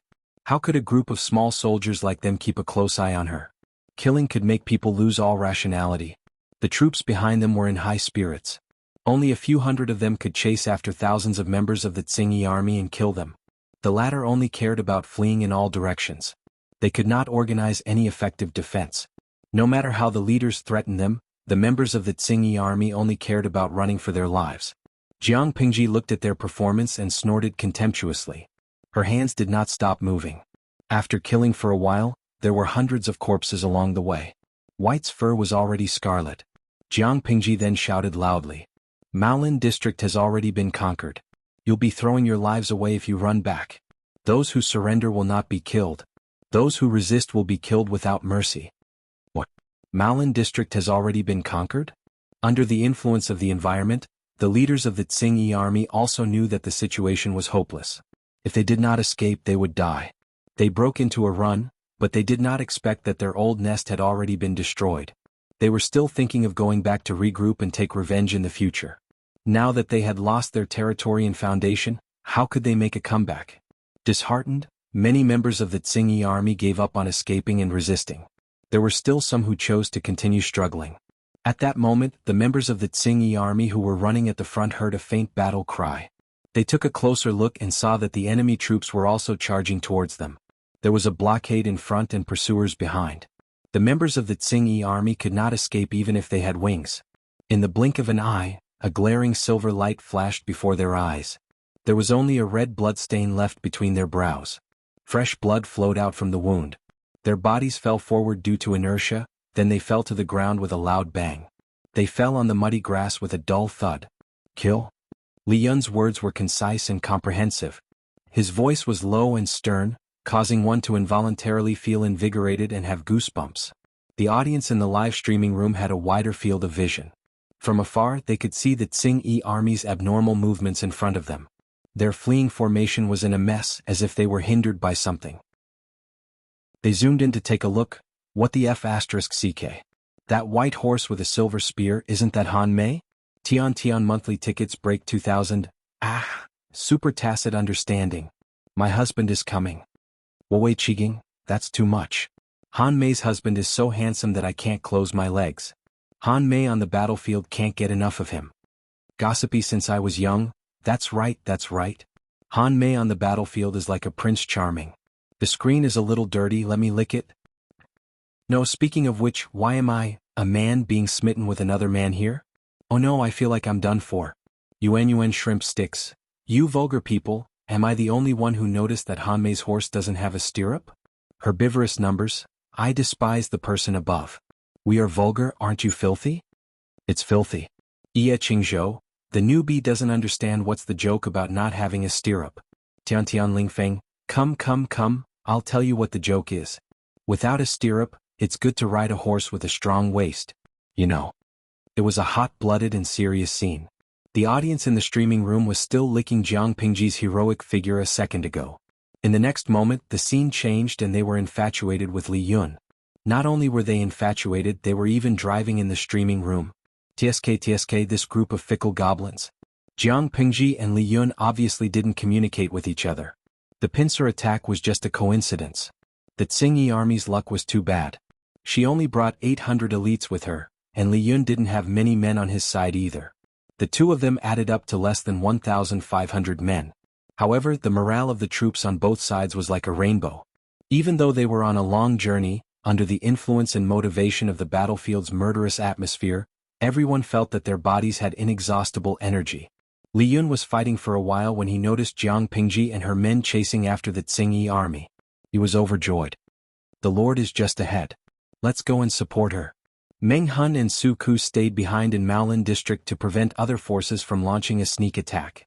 Li Yun and Jiang Nongqin led a few hundred men to prepare for a sneak attack on the Tsingyi army's rear. However, they didn't expect their timing to be so coincidental. They just happened to bump into the Tsingyi army fleeing in all directions. Jiang Nongqin said in a hoarse voice, "Generals and soldiers, follow me to attack and support the Lord." Jiang Nongqin learned from Jiang Pingji and Meng Hun. She dismounted from her horse and used a short weapon, but she preferred to use a long spear when fighting on a horse. Due to the limitation of her strength, she also walked lightly and nimbly. She moved as soon as she touched the ground. As a result, the requirement of aiming the spear was stricter. Only by killing with one blow would her chances of survival on the battlefield be higher. Li Yun and Jiang Nongqin had fought several times. They had a tacit understanding. Both of them coordinated with each other and their lethality was stronger. He ordered the horse under him to gallop and turned his body to avoid the sneak arrows. Looks like Xiangyang District and Maolin District are safe. Jiang Nongqin responded with a hum and didn't say anything else. Li Yun didn't mind her coldness, and the battlefield wasn't suitable for frequent communication. At this moment he was deeply moved by the capabilities of the few masters. They really never suffered losses no matter where they went. Maolin District almost turned out in full force. Even so, they didn't gain any advantage in Xiangyang District. Instead, they were utterly defeated and chased by their lord's troops. Li Yun's face darkened. Not a trace of his usual adorable self could be seen. He held the silver spear in his hand steadily, killing people accurately and swiftly. There were hundreds of troops following behind him. Most of them were male, but there were also female troops. Although the overall quality of women couldn't be compared to that of men, every group had its advantages and disadvantages. The female troops that accompanied him were the cream of the crop. Their stamina and willpower were exceptionally strong. They didn't complain or show any signs of frailty as they hurried on their journey, causing people to involuntarily overlook their gender. Not to mention Li Yun, who was leading the troops, even the other male troops and even the female troops themselves slowly overlooked this point. Kill. When a group of hungry wild wolves charged into a herd of panicking sheep, what would it look like? The Tsing-Yi army saw that they had nowhere to run, so they could only brace themselves and face the enemy head-on. But how could they defeat the enemy who had an imposing aura? They were utterly defeated the moment they met face to face. Jiang Pingji shouted again, "Those who surrender will not be killed, those who don't surrender will be killed without mercy." When she realized that Li Yun had led his troops over, Jiang Pingji knew that she had already occupied the entire Fengyi district. But apart from Xiangyang district, the other three districts were almost completely devoured by the Tsing-Yi army. The people had all left their homes. This meant that when Jiang Pingji rebuilt the three districts, she would have no one to use. Rather than killing the Tsing-Yi army in front of her, she might as well keep them as laborers. Chapter 530. Subordinate Li Yun greets my lord. Subordinate Jiang Nongqin greets my lord. After clearing the battlefield and capturing the captives, Li Yun and Jiang Nongqin led their respective horses to Jiang Pingji and half-knelt to pay their respects. Jiang Pingji leaned against a withered tree on the open ground and held a weed in her mouth. She said, "Get up, sit down and rest." Li Yun was startled. Jiang Nongqin sat beside Jiang Pingji with a cold face. "Nongqin is indeed cuter. On Mei, you are so restrained. It doesn't feel like you are your usual self." She was a cute little angel on a daily basis and a cold and aloof Prince Charming on the battlefield. That was the most attractive contrast. There was no need to be restrained. She did not care about that. Li Yun looked slightly embarrassed. He simply found a place to sit down and placed the silver spear in his hand beside him. He asked, "Why are you here, my lord?" Jiang Pingji said, "Naturally, I am here in the same way you are here. How can a place like Jiaoping district be difficult for me?" Li Yun scratched his head and said shyly, "My lord is dignified and wise. The Tsing-Yi army is naturally no match for you." Jiang Nongqin had a quiet personality. She usually listened quietly. Unless she really had an opinion, she would not speak up easily. Therefore, she did not join the conversation. Jiang Pingji turned her head and asked Jiang Nongqin, "How are the results of your attack on Maolin district?" The latter was stunned for a moment. She reacted after a while and said, "The Tsing-Yi army has few guards in Maolin district. Officer Meng is experienced in battles. Mr. Su is resourceful. Therefore it did not take long for us to take over Maolin district. The generals and soldiers fought bravely. Other than 20 people who were lightly injured, 6 were seriously injured, and 8 were killed in battle. The rest of the soldiers were safe and sound. The 6 seriously injured soldiers were an accident. If they had not let their guard down, at most one would have been slightly injured. As for the 8 who died in battle, they were shot by the enemy's stray arrows at the beginning of the sneak attack on the city. They died of untreated wounds. It was already very proud to have such an outcome in a sneak attack on the city. Not to mention that there were many inexperienced new soldiers among them. There were also female soldiers who were purely holding them back in the eyes of others. Of course, only the soldiers participating in the battle could judge whether or not they were holding them back.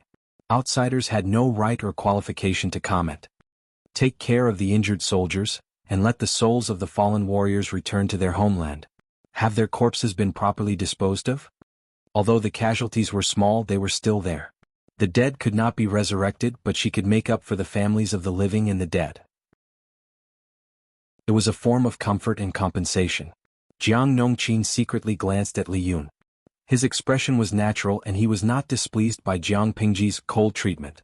She calmed down and continued, "Rest assured, my lord. The corpses of the soldiers have all been collected. Those that can be buried have already been buried."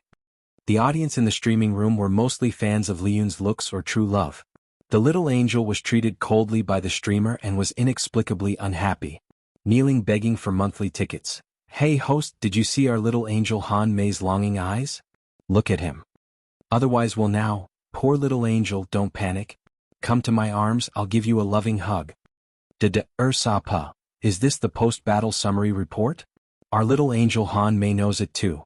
The streamer can't favor one and discriminate against the other. Shenglai Mai, don't panic. Han Mei is not a narrow-minded person. Why would he feel wronged? Jiang Pingji unintentionally glanced at the bullet screen and was secretly amused. She continued to ask Nongqin about the arrangements in Maolin district and sent a bullet screen to explain so that Han Mei's fan club would not continue to lash out at her and say that she bullied their husband. Host V. Han Mei is the deputy captain of the Vanguard Battalion. Nongqin is the captain of the female battalion. Naturally, I can't ask about the situation without Nongqin's permission. Jiang Pengji liked to do whatever she wanted, but it did not mean that she would let her guard down when it came to certain matters of principle. The military camp was a place with clear hierarchy and strict discipline. Her attitude would affect their status among the soldiers. If she treated Jiang Nongqin coldly, it would give the soldiers the misconception that she, the captain, was inferior to the deputy captain. Unintentionally, it would weaken Nongqin's prestige among the soldiers. Even if the weakening was very slight, Jiang Pingji did not want that to happen. Alright, since the streamer had explained, the audience in the streaming room also expressed their understanding. They turned around and showered gifts. The accompanying comments were, "Touch my little angel is not sad, come over and let auntie rub you," making Jiang Pingji feel helpless.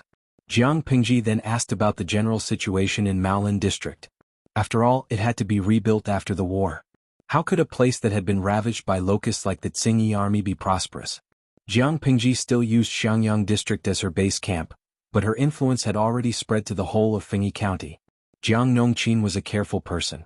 She did not expect Jiang Pingji to ask her, but she had made all the necessary preparations. Since the Lord valued her, she would naturally tell her everything she knew. She did not hold back and did not leave anything out. Jiang Pingji's brows furrowed imperceptibly. If the financial situation of the three districts was ranked, Qingan district was the poorest, followed by Maolin district, and Jiaoping district was in the best condition. However, the situation of population loss in the three districts was similar. It was not to say that 9 out of 10 houses were empty, but it was sparsely populated. Forget it, rebuilding is not something that can be done in a day. Although there are fewer people, it is not a ghost town. The captives of the Tsingyi army can be used as laborers, which can relieve a lot of pressure. I'll ask Xiaoyu and the rest to put up notices to recruit laborers and slowly rebuild the three districts. There were benefits to having fewer people. Many houses and lands had become ownerless. She could use them to her heart's content to seek benefits. The larger Jiang Pingji's territory was, the stronger her military force was. In the eyes of outsiders, her place was a paradise in a chaotic world. When the time came, it was unknown how many people and wealthy merchants would be attracted to seek refuge. Well, think about the houses in Xiangyang district. The prices had gone from being worthless to increasing every day. Recently, wealthy merchants had sent their servants to inquire. The land and house deeds were all in Jiang Pingji's hands. She was still unwilling to let them go. It was too much of a loss to sell them now. When Fengyi County was completely stabilized, these houses could only be sold at the proper price. However, her military force was only about 10,000 people. If they were spread out and scattered across the 4 districts, it was really a stretch. It was imperative to recruit soldiers and expand the military force. During the early stages of rebuilding, it was probably the most dangerous time for Jiang Pingji's power. The territory was too big and the military force was too scattered. If they were caught by the enemy, they might be overturned. However, she believed that her strategists were smart people. Even if she did not send any instructions, they would know what to do during this period of time. Facts prove that whether it was Jiaoping District's Qiguanrang, Qingan District's Wei Ci, or Maolin District's Su Ku, they were all great teammates. Having just conquered the 3 districts, the 3 of them coincidentally recruited usable laborers. On the other hand, they had to think of a way to make the 1,000 or 2,000 troops look like 10,000 people. They had to strengthen the patrols and throw smoke bombs to confuse the possible enemies so that they would not dare to act rashly. Xiangyang District had won 2 consecutive battles, which could more or less deter the enemies who coveted it. Chapter 531. The changes in power in Fengyi County did not attract much attention. Apart from the Tsingyi army that suffered heavy losses and the Red Lotus group that fought the Tsingyi army to death, the north was still quiet.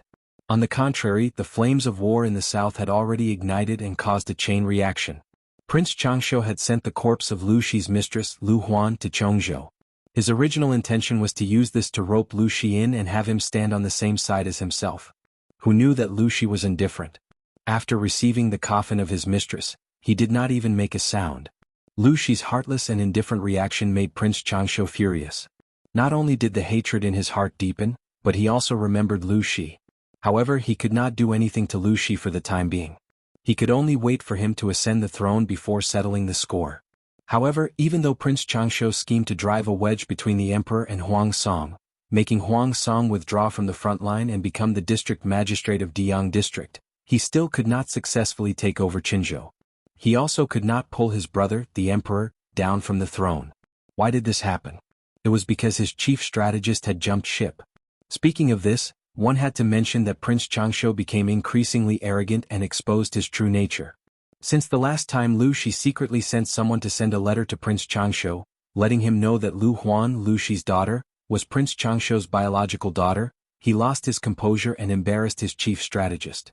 After that, when the war came to a stalemate, Prince Changshu thought that the strategist was incompetent and repeatedly embarrassed him. Not only that, when the military generals questioned the correctness of the strategist's strategy, Prince Changshu also added insult to injury. Thus, Prince Changshu completely offended the capable strategist in his camp. It was alright to offend an ordinary person.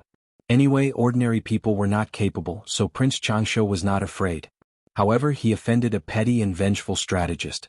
The key was that the strategist really had a brain, so it was awkward. Before the strategist jumped ship, he even schemed against Prince Changshu, causing him to make a major mistake in the battle to attack Qinzhou. His troops were severely depleted and his vitality was severely damaged. It was precisely because of this that the forces in Qinzhou who were in imminent danger were saved, allowing them to take a breather and counterattack.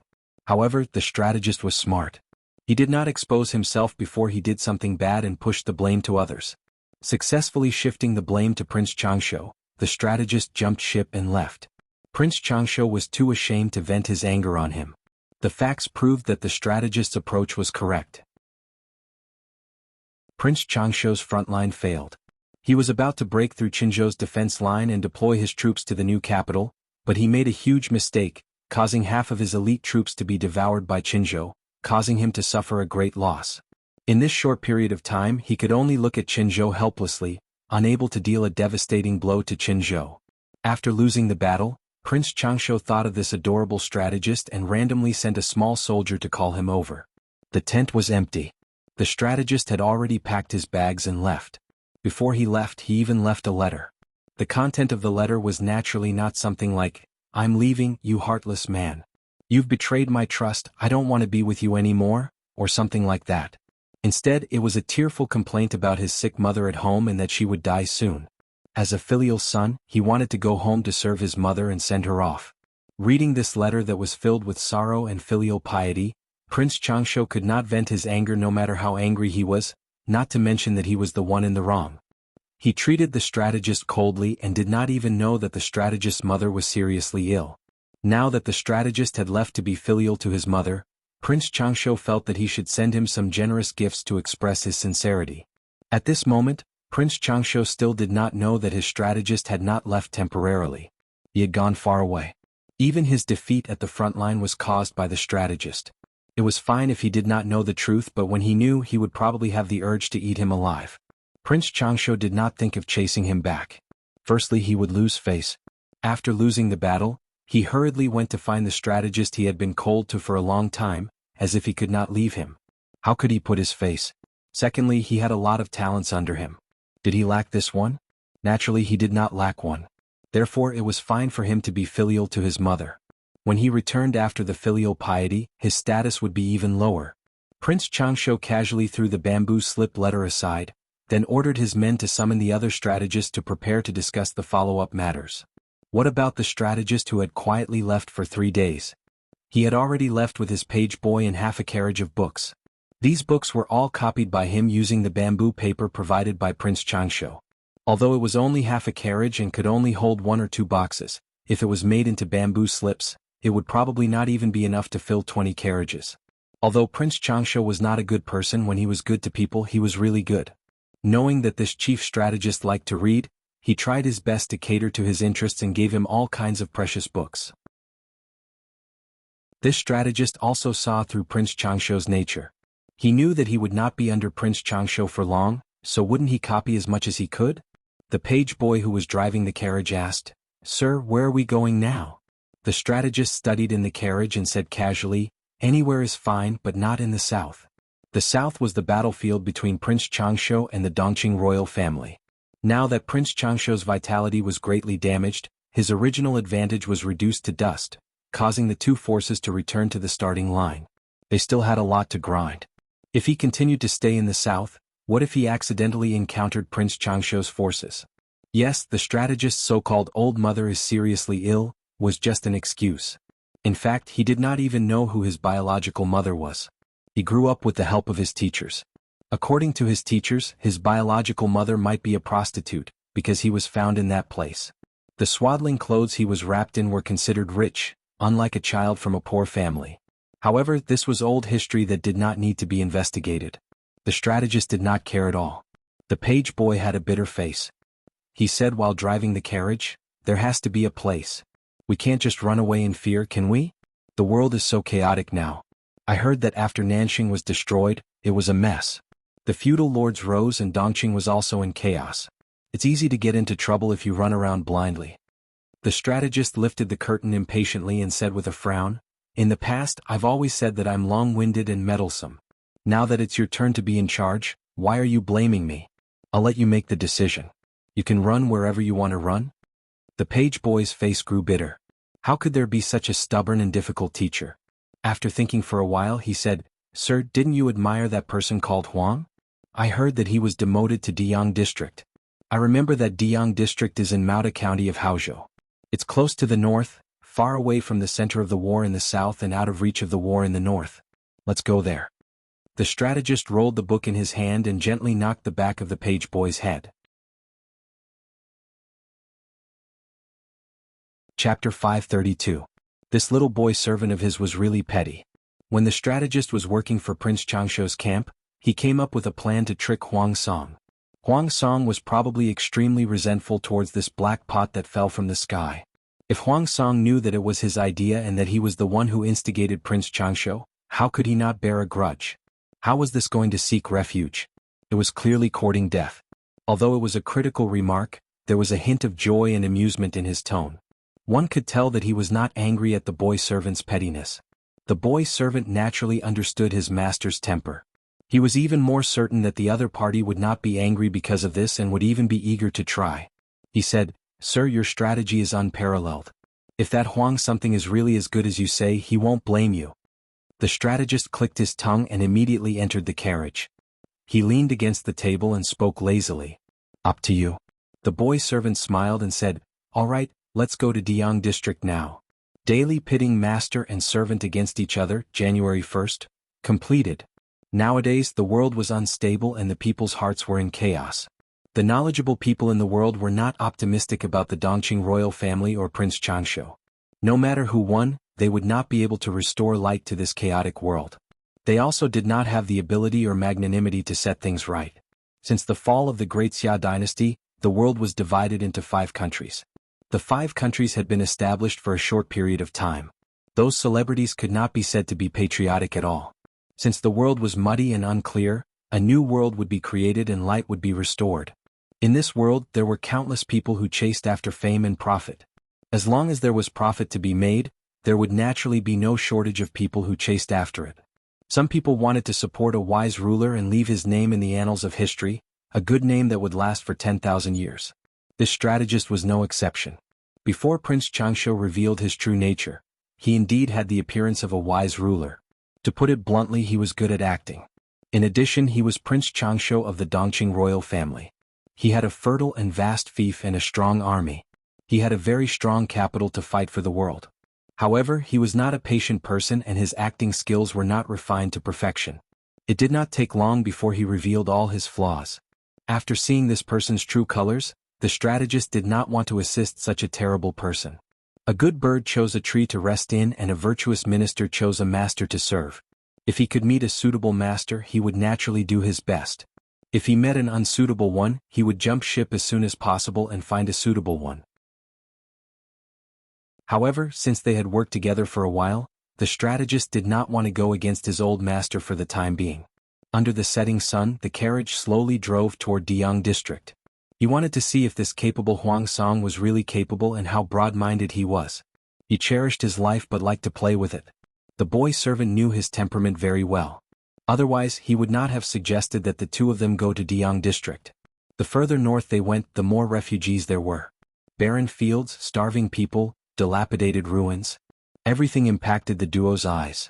However, the strategist had seen many things, and he had a cold personality, so he did not reveal any complicated expressions. On the other hand, the errand boy was still somewhat innocent and kind. When he saw the numb refugees or the crying children, he sighed with emotion. However, he remembered his identity and did not give them any food or money. In fact, he did not even stay for long. When one was outside and the world was so chaotic, kindness sometimes could not be exchanged for gratitude. It might even lead to killing intent. For safety's sake, the errand boy used a skinny old horse to drive the carriage. He changed his clothes into old clothes with many patches, and the carriage that the strategist sat in was also changed into a dusty old carriage. However, the interior of the carriage was more comfortable and clean. With such a combination, as long as they did not encounter refugees who were driven to a dead end, they would generally be fine. The strategist merely raised his eyebrows at this arrangement and did not comment on it. The errand boy took care of his daily life and had always been reliable and considerate. He washed, cooked, sewed, drove, repaired, and survived in the wild. As long as he had this little errand boy with him, he did not have to worry about his life being uncomfortable. Even if he was thrown on an uninhabited deserted island, he would still be able to live comfortably. Sir, in this current world, when do you think it will be peaceful? The errand boy was still in his 20s. His hair was tied up in a small bun. Coupled with his chubby little face, he looked even younger. The strategist answered without raising his head, "I'm not a god. How would I know these things?" The errand boy said, "But aren't you determined to assist a wise ruler to help the common people in the world? The person you chose should be able to do this."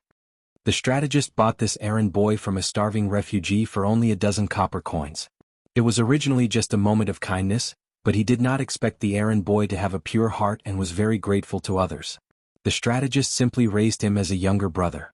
However, it seemed that he had raised him too much, causing the errand boy to have extra confidence and admiration for him. Who knows?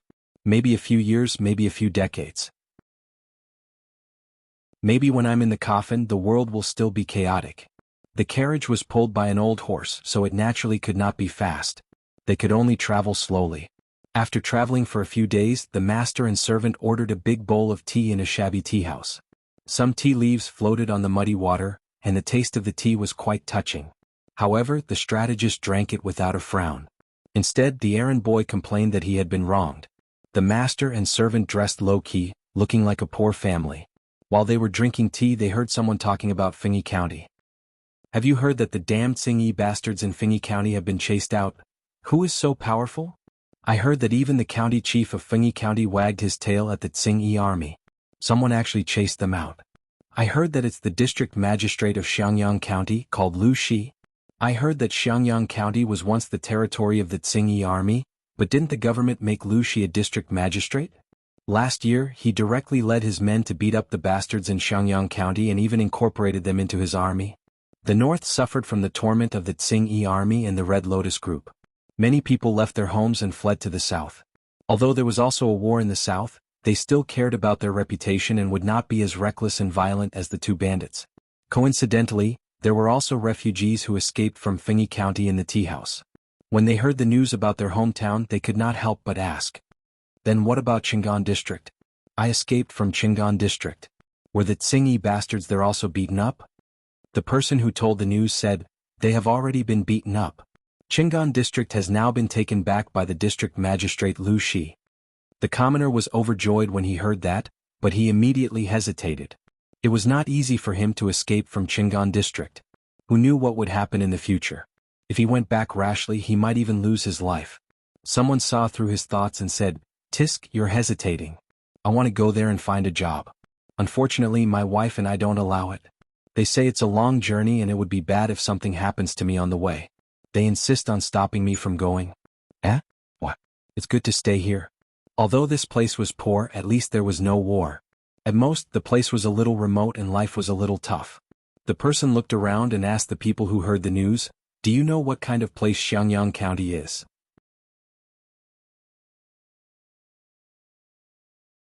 Chapter 533. Your information is really bad. Xiangyang district is a paradise. I heard that the merchants who went there to do business have returned. Many people want to move their families there. I heard that the land there is neat and tidy. It's clean even on rainy days. The houses are like heavenly palaces. The man described it in poor language, and what he said was what he had heard from the merchants. When Fengyi County was still in the hands of the Tsingyi army, the merchants still dared to do business in Xiangyang district. This in itself explained a lot of problems. What do you think Xiangyang district used to look like? It wasn't much better than here.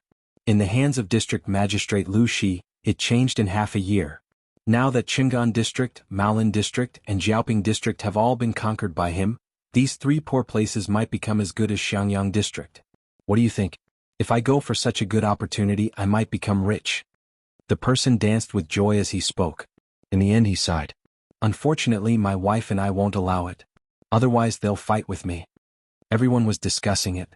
They were very curious about the Xiangyang district that the person mentioned. Most of them did not believe it. Upon hearing that, the boy servant asked the strategist in a low voice in surprise, this Lu Shi, isn't he just a district magistrate? A district magistrate mobilized troops to attack the three nearby districts? Who would believe such nonsense, let alone to recover the lost land in Dongqing and save the people from suffering? A mere district magistrate actually had the ability and military strength to recover the three districts. From what he said, he even had the three districts in his pocket. He's ambitious and bold. The strategist took a sip of tea. He's an interesting person. The teacher had heard of Lu Shi, but Lu Shi, he had never heard of him. Would you like to take a look, sir? The boy servant asked. The teacher glanced at the boy servant amusedly and said, didn't you say that you wanted to go to Diang district? As the master and servant were talking, they heard the person say in exasperation, what I said is true. Those were spread by merchants when they were doing business. Who dared to go to Qingan district to do business in the past. Now they've all gone there and each of them has made a lot of money. The person in charge is said to be Wei Ci or something. He's a great beauty and does business logically. The attendant widened his eyes in astonishment. Mr. Zixiao? I don't think so. Maybe he has the same name or maybe he got the wrong person. With Zixiao's personality, he doesn't seem to be the type to fall into a trap so quickly. The current situation in the world was still chaotic. With Wei Ci's complicated thoughts, he would most likely choose to observe for a while and wait for the true dragon. The page boy pouted and said, didn't that person say she was a great beauty? The strategist couldn't help but laugh. I've taught you several times but you didn't listen.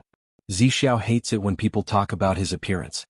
The errand boy raised his hand and rubbed his chubby face. His appearance was mediocre. He really did not understand the mentality of those who wish to be ugly. I'm not allowed to say that she's beautiful. Then I won't say it in the future. The boy grinned. After a while, they listened carefully to that person's narration. The more they listened, the more they felt that the mayor of Qingan district was Wei Ci. The attendant said in a daze, maybe, it's really Mr. Zixiao? The strategist said uncertainly, perhaps. The servant asked, sir, why don't we go to Qingan district to look for Mr. Zixiao? The strategist was rather helpless. You're a man of your word. Since we're already at the border of Diang district, it's only a day's time. It's not a wasted trip to see Huang Song first. If you're not satisfied, we'll go to Qingan district to look for Zixiao. The master and servant drank their tea and returned to the carriage. The weather was still cold and the people were still wearing heavy clothes. After the end of the spring plowing, there was a period of slack. There were not many people on both sides of the street. However, the closer they got to Diang district, the more lively it was. It looked a little like the leisure life of a farmer. This Diang district is peaceful. It seems that Huang something is quite capable. The servant drove the carriage and the wheels of the carriage rolled slowly. The strategist clicked his tongue and did not make any comments. The master and servant found a quiet place and found that there were open tea houses and eateries on both sides of the street. The people who came and went had a slight blush on their faces. It was obvious that they were living a good life. The servant's impression of Huang Song increased gradually. The strategist's ears were filled with his servant's nagging, saying that everything was good, and that Huang Song seemed to be a good person. "You're very noisy," he said calmly. The servant retorted, "If I don't speak, you'll definitely say that the surroundings are too quiet again." Daily pitting master and servant against each other, January 1st, completed. He was mentally exhausted. Where had the reserved and obedient servant gone? The strategist found a seat in the tea house and asked the waiter some questions. Then he ordered a pot of ordinary tea. "Don't you think Diang district is good, sir?" The servant stretched his neck and looked out of the window. Ever since they entered the city, the scenery they saw was quite good. There were even children playing on the streets. "It's quite good. However, it was not good enough. Are you going to stay here, sir? Let's meet Huang Song first before making a decision." The strategist frowned, and information about Huang Song flashed across his mind. Since Huang Song and Feng Ju had caused a lot of trouble for Prince Changshu, Prince Changshu had investigated the identity and background of these two people. Huang Song was the godson of Huang Tan, who was a eunuch's descendant. His family background was a problem. However, he was not much better. Naturally, he would not be picky about his family background. As for his ability, the Diang district in front of him was the best evidence. However, he had to focus on this person's breadth of mind and bearing. After all, he was the one who had schemed to get Prince Changshu to frame Huang Song. How could Huang Song not bear a grudge and be disgusted? He did not want to be put in a difficult position. "How do we meet him?" the servant asked. "Hand over a visitation card and say that Yang Si from Ding County at the border of Qinzhou wishes to meet him." The servant exclaimed and said, "Sir, if we directly send a visitation card, he might not be willing to meet us." Yang Si said with a smile, "If Huang Song doesn't even know who plotted against him, there's no need to meet him. If Huang Song investigated him, he would naturally know who Yang Si was. Regardless of whether he flew into a rage or something else, he should at least meet him." The servant nodded in agreement and wrote a visitation card neatly. When the gatekeeper saw that the servant was dressed in rags and had countless patches on his clothes, he felt disdain in his heart. He took the visitation card unhappily. Without looking at the contents, the gatekeeper took it directly into the mansion. He did not put the card at the top. Instead, he squeezed it to the bottom. The visitation cards placed at the top were all from important people. After waiting for 3 days, there was still no news. Yang Si asked the servant to describe the situation that day in detail, and the servant said it aggrievedly. "How would he pay attention to you when you were wearing a set of patched clothes? I'm afraid this card won't even reach that person's table. Forget it, forget it. If we can't meet, then we can't meet. Pack up, let's set off to find Zixiao. That person still owes your master a few strings of money. He hasn't paid for a few years. This time we must get it back." Yang Si did not have any reluctance to leave, so he asked the servant to pack up and leave. The servant pulled the rug from under his feet. "It's not that Mr. Zixiao owes you. It's clearly that you compounded the interest from a penny of buns to a few strings of money." Yang Si turned his head and scolded him softly, "No one will think you're mute if you don't speak." After the master and servant had been on the road for half a day, Feng Ju, who was already crazy busy, inadvertently flipped through the pile of visitation cards on Huang Song's table.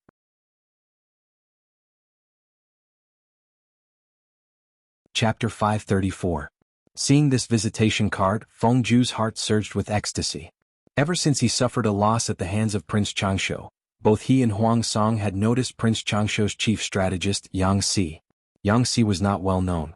After all, to become an official or a scholar in Dongqing, there was a requirement for one's family background. People like Yang Si naturally belonged to the lower class. Therefore, Prince Changshu recruited him, which was why Yang Si went to him and was put in an important position. Unfortunately, Prince Changshu was not a wise ruler after all. Yang Si was soon given the cold shoulder. Feng Ju did not expect Yang Si's visitation card to appear on Huang Song's table. This meant that Yang Si had already left Prince Changshu and was currently without a master. If his lord, Huang Song, could recruit this person, it would be like adding wings to a tiger, and his foundation would be stronger. Although Deyang district had not experienced war, this small county also had its own ecological circle. The forces between them were complicated. Huang Song had indeed put in a lot of effort to completely control these and become the veritable magistrate of Deyang district. As soon as the situation stabilized, Feng Ju sent letters to his former classmates and friends. Now there were already many replies with good news. Unfortunately, they had not come over yet. There were too few people who could be used in Deyang district. Now that Yang Si had come and he was a genuine talent, how could Feng Ju not be happy? No one would complain about having too many talents, let alone Yang Si, who was a top-notch talent in a certain field. Feng Ju calmed himself down and quickly sent someone to invite Huang Song over. On the other hand, he carefully asked the concierge, "Do you know where the person who sent this visitation card lives?" Feng Ju glanced at the handwriting on the visitation card. It was well written and did not seem to have been written by a treacherous person like Yang Si. He thought about it and reckoned that this visitation card should have been written by Yang Si's boy servant on his behalf. The concierge glanced at the visitation card and was startled. He looked a little embarrassed and kept dodging Feng Ju's gaze. Feng Ju frowned and realized that there might be a twist in this. His heart skipped a beat, and he had an ominous premonition. He quickly asked, "Wait, how many days ago was this visitation card sent? Or, did you do something disrespectful to him?" How could the gatekeeper endure Feng Ju's increasingly imposing manner? He was so scared that he quickly waved his hands, but he couldn't say anything useful. The more Feng Ju looked, the more he felt that things were getting worse. He slammed his palm on the table, making a thunderous sound that made the gatekeeper's heart tremble. He said, "Tell me the truth, don't hide anything." The gatekeeper was so scared that he was trembling all over. Cold sweat flowed down his back in no time, drenching his clothes. He closed his eyes and accepted his fate. This card was sent here 3 days ago. I didn't disrespect that person. 3 days ago? Feng Ju widened his eyes and stared at the gatekeeper.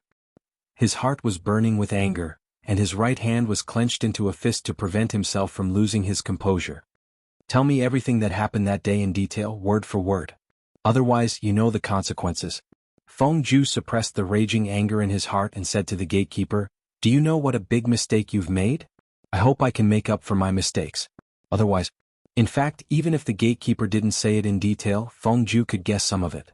He was just flipping through the visitation card out of boredom. This card was placed at the bottom, but according to Huang Song's serious attitude in dealing with official affairs, it was impossible for him to pile up official duties. The only possibility was that the gatekeeper had made the decision to place this visitation card at the bottom. The gatekeeper knelt on the ground. When had he ever seen Feng Ju speak so harshly? In the past, this noble young master had always been gentle and dignified, with a lazy smile on his face. He treated people very well and didn't put on airs. Now he suddenly showed his imposing manner as a son of an aristocratic family.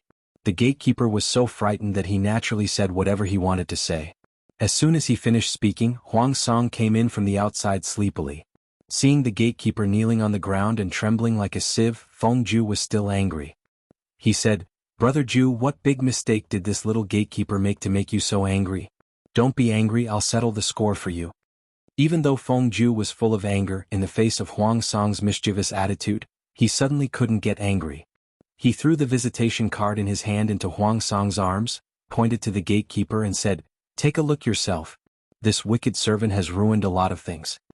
Huang Song was surprised. He had known Feng Ju for so long and this person had rarely been angry. Once he was really angry, it was definitely not a small matter. Thinking of this, Huang Song quickly opened the visitation card. When he saw the name inscribed, his whole face twitched. The culprit who had once pulled him down from the position of colonel had actually come to send a visitation card? This feeling was really dreamy. However, Huang Song immediately realized that this was a good opportunity to recruit talents. Although he had many useful people under him, most of them were relatively mediocre and top-notch talents were still scarce. Feng Ju had already written to his classmates and friends, but only a few of them replied affirmatively. Most of the others were taking a wait-and-see attitude. Of those who were willing to come, which one of them didn't come because of Feng Ju, Huang Song's favor of saving people during the earthquake in Dongqing, and the good reputation he had accumulated during the battle in Qinzhou? Otherwise, based on Huang Song's background alone, why would those nobles pay any attention to him? It wasn't that they looked down on Huang Song because of his background, it was just that Huang Song wasn't strong enough for people to ignore his background. Feng Zhu's social skills were very strong. He had made a lot of friends when he was studying in the academy, and they maintained correspondence all year round. Therefore, Feng Zhu could bring a group of capable talents to Huang Song. However, the current Huang Song was still too weak. If he was a little stronger, the number of people he could persuade would at least double. This Yang Si was the first talent who took the initiative to come to him. It was of great significance. Huang Song quickly asked the gatekeeper, "Where's the person who sent the visitation card?" The gatekeeper said with a bitter face, "I only know that they are staying at a guest house in the city, but it's been 3 days. I don't know if they're still there." 3 days had passed? Huang Song looked at the visitation card in surprise, then looked at the gatekeeper and then looked at Feng Zhu, who was still angry. Well, he could understand why Feng Zhu was so angry. Feng Zhu's temper was still good, and he always maintained the reserved demeanor of a son of an aristocratic family. If it were Huang Song, he would have kicked the gatekeeper to vent his anger. In fact, he did do that, but he controlled the strength of his kick and did not kick the gatekeeper too hard. Lead the way. Although 3 days had passed, if they were lucky, the person hadn't left angrily yet. However, when they rushed to the guest house, the news they received was that the person had left the city at daybreak. "It's only been half a day, we can still catch up." Feng Zhu resisted the urge to vomit blood. This gatekeeper was really tireless. Huang Song was also impatient. He took the reins handed to him by a servant, turned around and got on the horse ready to give chase. Feng Zhu looked at the back of Huang Song's horse, and he felt like he was about to collapse. The talent who came to him was actually pushed away just like that.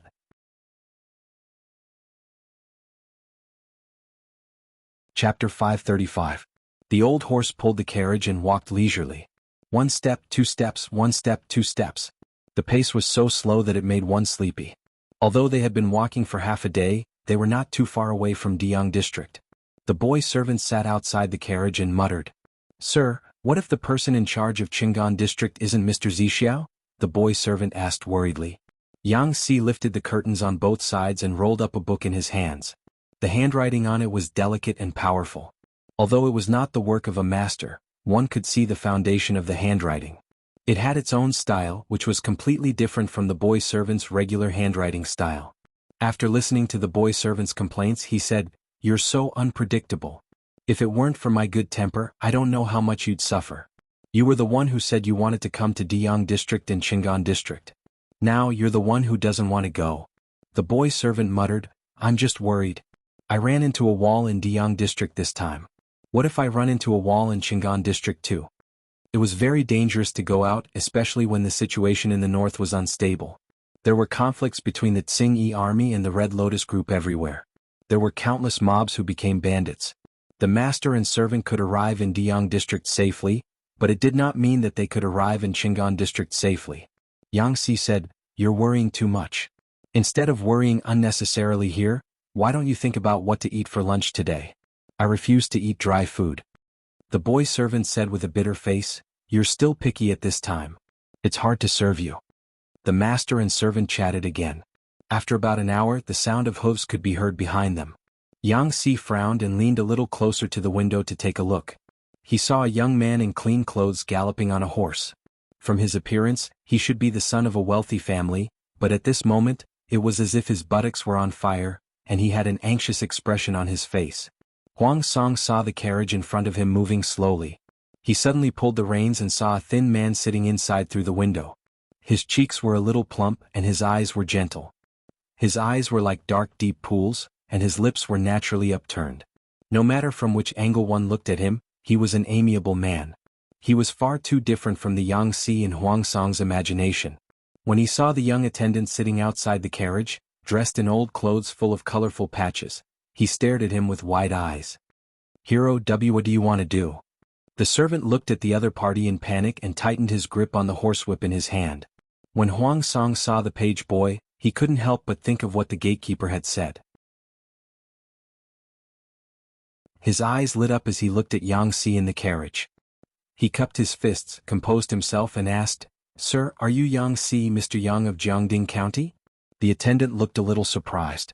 Unfortunately, Huang Song's attention was on Yang Si and he did not notice this detail. Yang Si put down the book in his hand, lowered his eyelids and said with a natural expression, "My surname is Zhao. You've got the wrong person." Huang Song was disappointed. Then he apologized to Yang Si, waved his whip and continued on his way.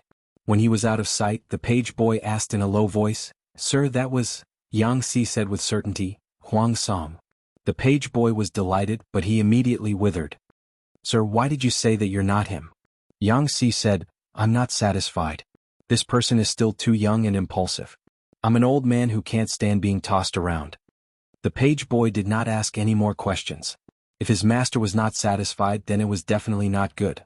In fact, Yang Si was very satisfied with Huang Song's behavior of chasing after him. If Huang Song became more stable and mature in a few years, Yang Si felt that this person was indeed worth a try. He was able to disregard the past grudges and chase after him all the way. Just this action alone was more than 10 times better than Prince Changshu. Yang Si said, "Wait a few more years. This person might be a hidden dragon. Now, let's go to Qingan district to find Zixiao to collect our debt and freeload for a few years. If Huang Song doesn't become crooked, we'll make another trip to Diyang district." Even if he left the mountain to look for a wise master, this was also about timing. He was indeed very satisfied with Huang Song. However, the timing was not right now. Naturally, Yang Si would not go back to him. The page boy was almost confused by his master, but he only needed to follow orders. Huang Song rode the horse and searched for an entire afternoon. There was no one who matched Yang Si and his servant on the road. When he thought about it again, he was immediately annoyed. That pair of master and servant was definitely Yang Si and his servant. When Feng Ju saw Huang Song return with a disappointed face, he asked about the situation and knew why Huang Song did not stop them. He sighed and said, "I'm afraid that Yang Si is angry." Huang Song felt uncomfortable and was quite critical of Yang Si's actions of playing tricks on people. He said, "Their carriage can't drive fast. If we send troops and horses, we can intercept them." Feng Ju frowned and said tiredly, "Forget it. The people's hearts are not here. What's the use of stopping them?" If the concierge had not caused trouble, Yang Si would have been taken in. Unfortunately, such a big problem had arisen. Among the truly talented people, which one of them wasn't arrogant and prideful? After being treated coldly for 3 days, Feng Ju would feel angry even if he were in Huang Song's shoes, let alone Yang Si, who had some grudges with Huang Song. Since Feng Ju had said so, Huang Song could only give up dejectedly. On the way north, the number of refugees they saw increased several times, but there was no despair or numbness on their faces. This surprised the page boy and Yang Si. After asking carefully, they found out that these refugees were rushing to Qingan district, Maolin district and Jiaoping district. They're recruiting people there now. 3 meals a day will be provided. At least they won't starve there. I heard that if they do well, they can even be promoted and rewarded. In the future, if they settle down in the county town, they can even get their own land and rent a house in the county town. Many refugees talked about this. In addition to some doubts, they were more hopeful about their future lives. Yang Si and his servants slowly rushed to Qingan district. From afar they could see people working on the city wall. Even though it had been more than a month, they could still tell from the traces on the city wall that the tragedy of the siege had been. The page boy could not understand, but Yang Si found a way. There were many refugees waiting outside the city. There were 2 roads to enter the city. One was for the people in the city to enter and exit, and the other was for the refugees. The current Qingan district was like a dance on the tip of a knife. Every step was extremely dangerous. The guards in the city were not as strong as what outsiders saw. If there were people with bad intentions among the refugees, they might cause trouble. Therefore, the screening of refugees entering the city was extremely strict. Even if they were refugees, the people in charge of the inspection were divided into 2 groups. One group was men and the other group was women.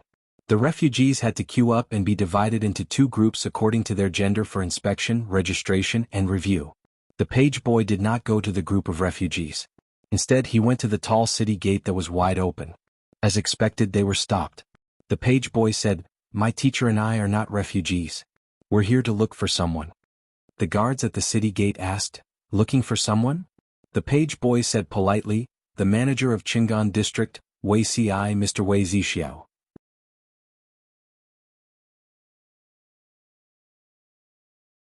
Chapter 536.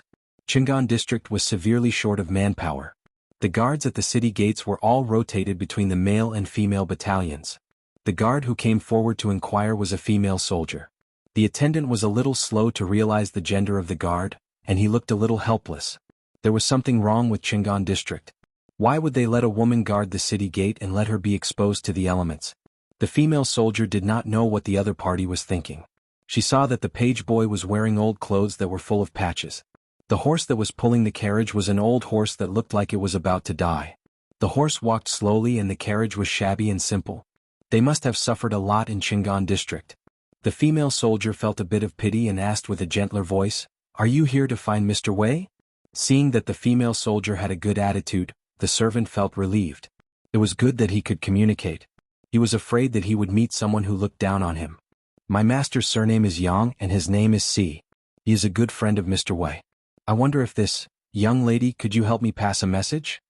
When the female soldier heard that Yang Si was Wei Si's friend, she did not dare to slight him.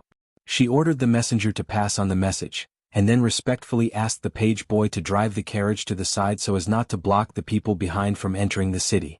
The servant was astonished to see the orderly scene at the city gate. "Sir, this place is interesting." It was the first time in his life that he had seen a female guard the city gate.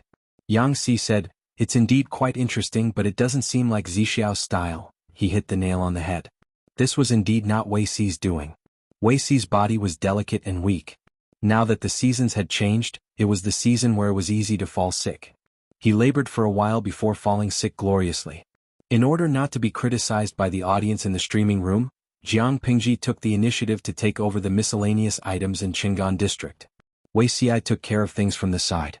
She reminded Wei Xi, "I say, with your body you really need to take good care of it." Weak and sickly, he felt like a porcelain doll. Jiang Pingji had never been soft-hearted when she pressured her subordinates, but she could not bring herself to do anything to this sickly man. Fortunately, Wei Xi only had a low fever. After recuperating for a few days, his condition was almost healed. For the past 2 days, he had been able to help with official business. However, his lips were still a little pale. Coupled with his face, he was simply the standard of a sickly beauty. "Thank you for your concern, my lord. I will definitely take good care of myself in the future." Wei Xi agreed gently, as if he was to blame for falling ill and delaying his work. She was so considerate that the audience in the streaming room couldn't help it. They felt deeply that Jiang Pingji was shameless. It wasn't that Beauty Ci didn't recuperate. It was clearly that Chen Ku's work didn't give her time to recuperate.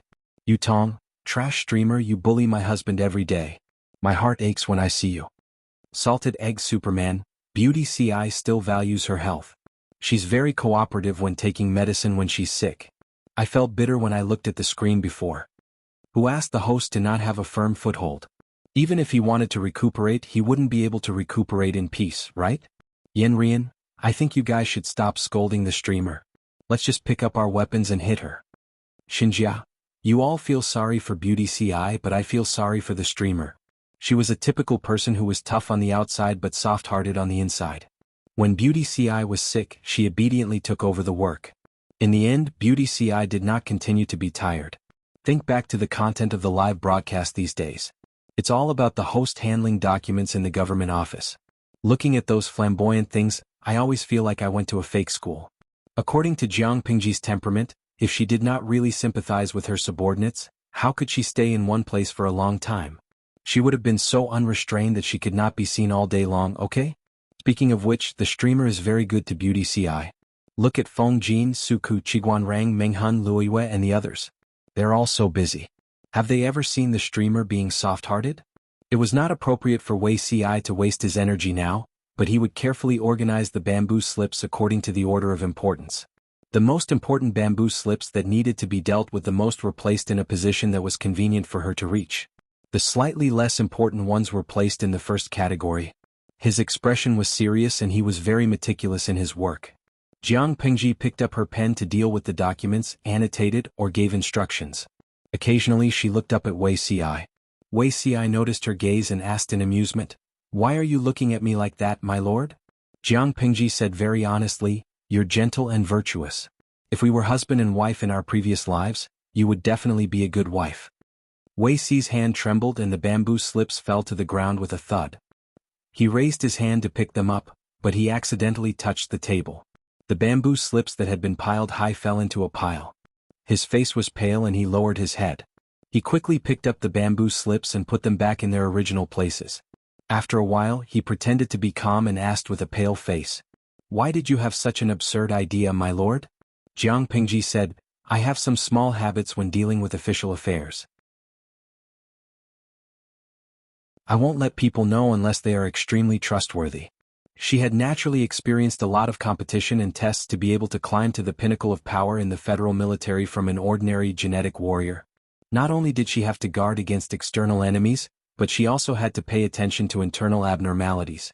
Under such circumstances, how could her vigilance be weak? Wei Xi was quite familiar with Jiang Pingji's habits. If he had not spent a long time with her, it would have been impossible for him to know that.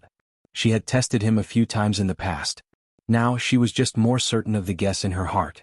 Wei Xi's lips moved. Jiang Pingji suddenly said, "It's just a joke. Zixiao, don't take it seriously." He only felt that his palms were soaked with cold sweat. The atmosphere in the government office was quite cold. At that moment, the arrival of the messenger broke the deadlock. Wei Xi secretly heaved a sigh of relief. He couldn't wait to get up and ask the messenger. His back view made it seem like he was fleeing. "What's the matter?" he asked. The messenger said, "There's a pair of master and servant outside the city. They claim to be your friends." After Qingan district was conquered, Wei Xi drafted several letters, intending to lure a few friends over. However, he had been too busy recently and had a minor illness. The letters had not been sent yet. "Who is it?" "They claim to be Yang Si from Jiangding County," the messenger replied. "Yang Si?" Wei Xi's mind went blank for a second. Jiang Pingji's ears were very sharp. She asked, "Zixiao's friend is here?" Wei Xi's previous nervousness was swept away. Surprise surged in his heart. Even his voice sounded a little cheerful. "Yes, Jing Rong is here." "Jing Rong?" "He's from Jiangding County in Qinzhou. His name is Yang Si. His courtesy name is Jing Rong." Wei Xi could not suppress the smile on his face. This person is a great talent.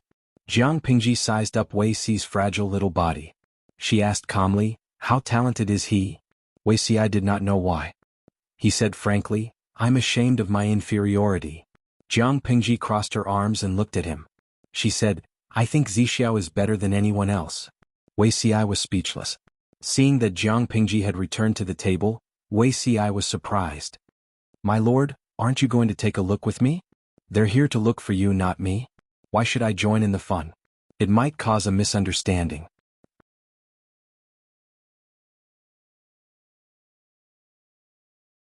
Chapter 537.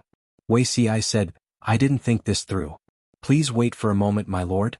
I'll go and welcome Jing Rong." "Go and come back early." Jiang Pingji buried her head in the table.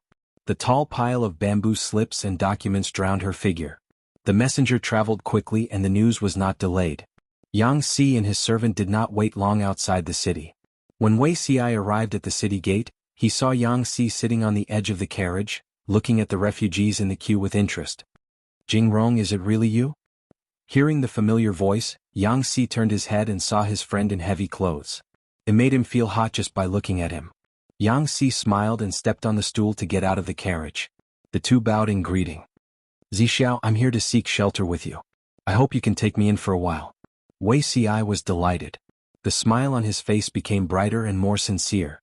He hurriedly joked, "You and I are close friends. There's no need to stand on ceremony.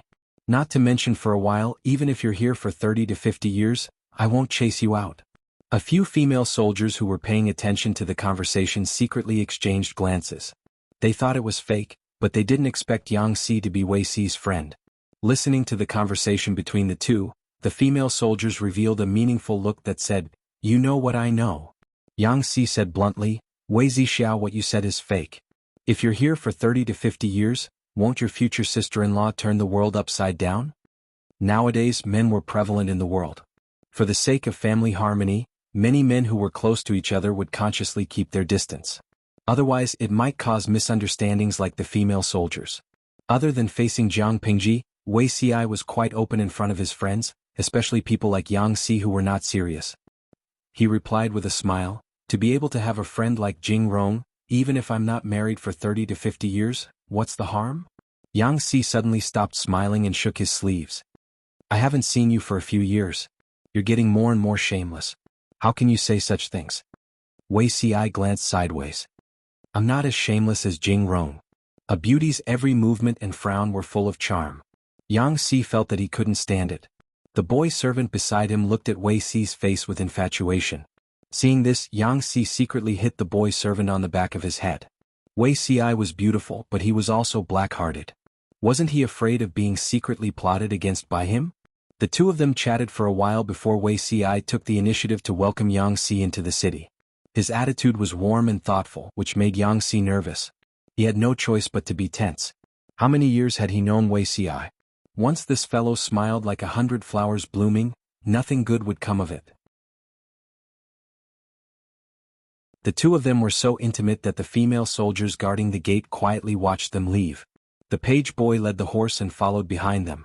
The first female soldier said, "Is that person Sir's wife?" Female soldier B, "Why do I feel that Sir is more like my wife?" When he entered the inner city, there were very few people in the surroundings. The houses were dilapidated and damaged, and it was a desolate scene. Yang Si followed Wei Si for a while before he saw that someone was tearing down the ruins. The surface of the ground was dug full of potholes. He collected his thoughts and asked Wei Si seriously, "When I first heard that the chief of Qingan district was Zixiao, I thought it was just someone with the same name. After all, according to Zixiao's character, it was impossible for him to fall into the trap so early. The master you serve now is very ambitious." There was a faint smile on Wei Si's lips. Yes, no one can be more ambitious than her. Yang Si was puzzled. His eyes lingered on Wei Si's face. He felt that after not seeing him for a few years, they were no longer friends. Wei Si smiled and dispelled his doubts. Jing Rong should know my ambition.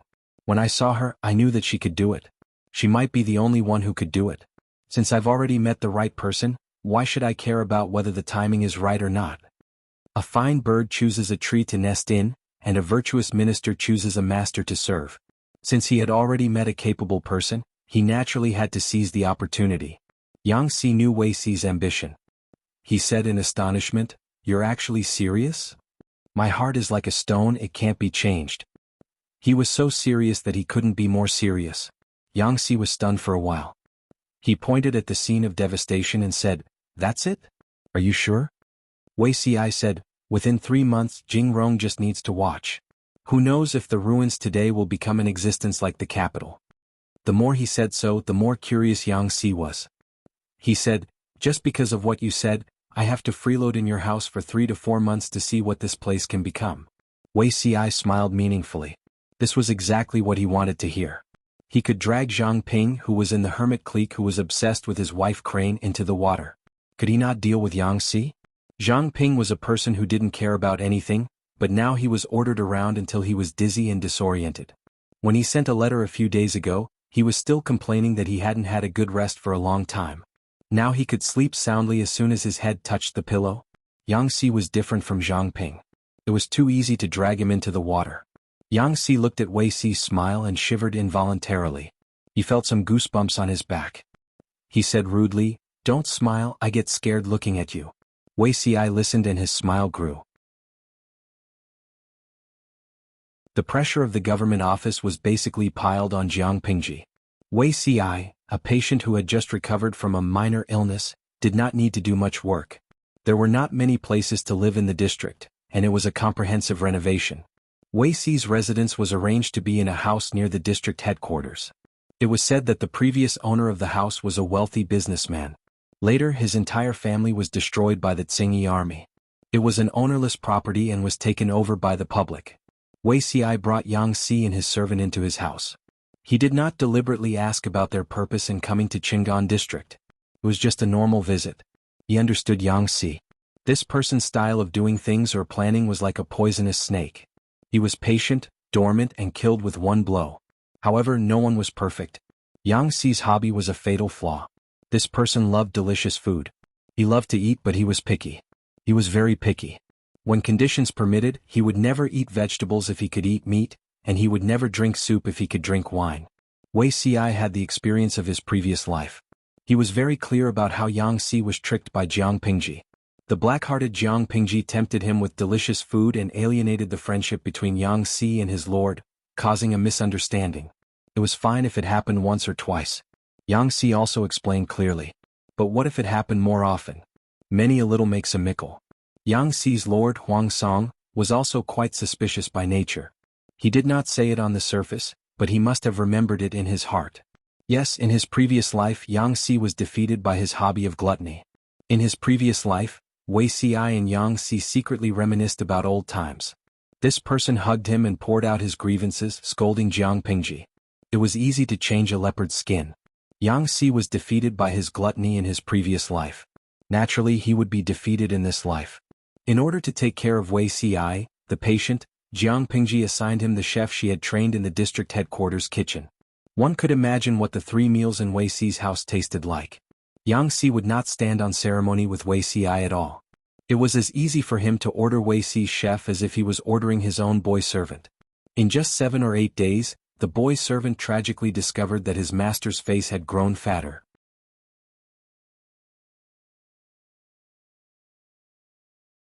Chapter 538. Yang Xi's expression froze and he glared at the boy servant fiercely.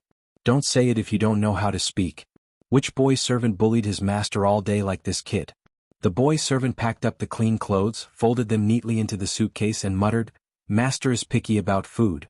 He won't eat this or that. He won't stop until he gets what he wants to eat. I don't have the skills of a chef. Yang Xi was stunned and said matter-of-factly, Then go and learn. The boy servant chuckled, I also ate some. Such delicious food must be a family skill. Who would be willing to teach outsiders? If that's the case, it makes sense. By the time Wuxia returned, the moon was already high in the sky. Yang Xi squatted down to wait for him and asked, Can your family's chef be sold? Wuxia asked in a puzzled manner, You mean the residence's chef? That person was specially rewarded by the Lord because she sympathized with Xi's health. As long as it was a reward, no matter if it was a person or an object, it had a special meaning and naturally could not be sold.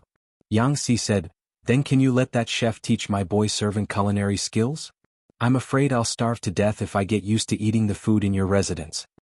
Yang Xi never hid his hobbies in front of his best friend. Eating was also a kind of art. Loving to eat was also a way to enjoy life. There was nothing to be ashamed of. Wuxia thought about it and said bluntly, You can, but the chef's main responsibility is to be in charge of the residence's 3 meals and teaching others culinary skills. I'm afraid this is not his job. If you want to learn, you need to pay for it. Talking about money hurt feelings and talking about feelings hurt money. Whether it was Yang Xi or Wuxia, both of them were not beautiful white flowers. Who didn't understand each other? Hurting feelings was hurting feelings, but money had to be talked about. Yang Xi's entire fortune was just those 2 boxes of books and some small property. Based on his understanding of Wuxia, this person would definitely demand an exorbitant price. So he decided to strike first and gain the upper hand. Zixiao, have you forgotten that you still owe me a few strings of money? Just pay it off.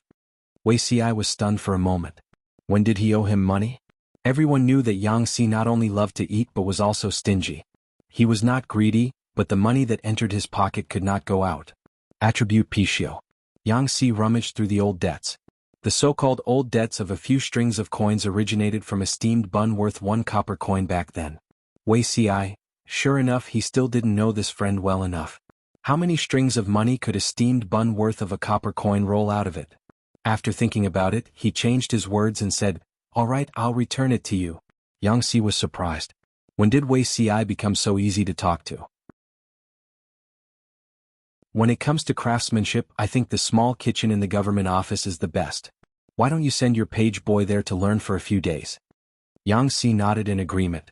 For a foodie, there was nothing more tempting than delicious food. Seeing Yang Xi like this, Wuxia suddenly understood why Yang Xi had been tricked so badly by His Majesty in his previous life. Serves you right. During the time when the page boy went to school, Jiang Pingji found that the food in the small kitchen of the government office was increasing. Even though she had a big appetite, she felt a little bloated after a meal. The key was that the taste of the food was a little heavy, which made her mouth dry. However, her stomach had no capacity. No matter how thirsty she was, she could only hold a mouthful of water in her mouth to quench her thirst. She could not swallow it. She called the chef over and asked. Only then did she know that the menu in the small kitchen was specially instructed by Wuxia. With this reason, Jiang Pingji waved her hand helplessly and sent the chef away. She said with a face full of affection, Let him be. Just as Wuxia expected, the page boy showed off in front of Yang Xi after learning a little. which aroused the gluttonous worm in Yang Xi's stomach. When he was working the next day, Wei Xi heard Yang Xi waiting outside. He looked up at the sky and knew that Yang Xi had come over at mealtime. It was also a unique skill to freeload in such an elegant and refined manner. Because she was busy with government affairs, Jiang Pingji basically stayed in the government office. She also ate there. There were only the two of them in the originally simple and crude government office.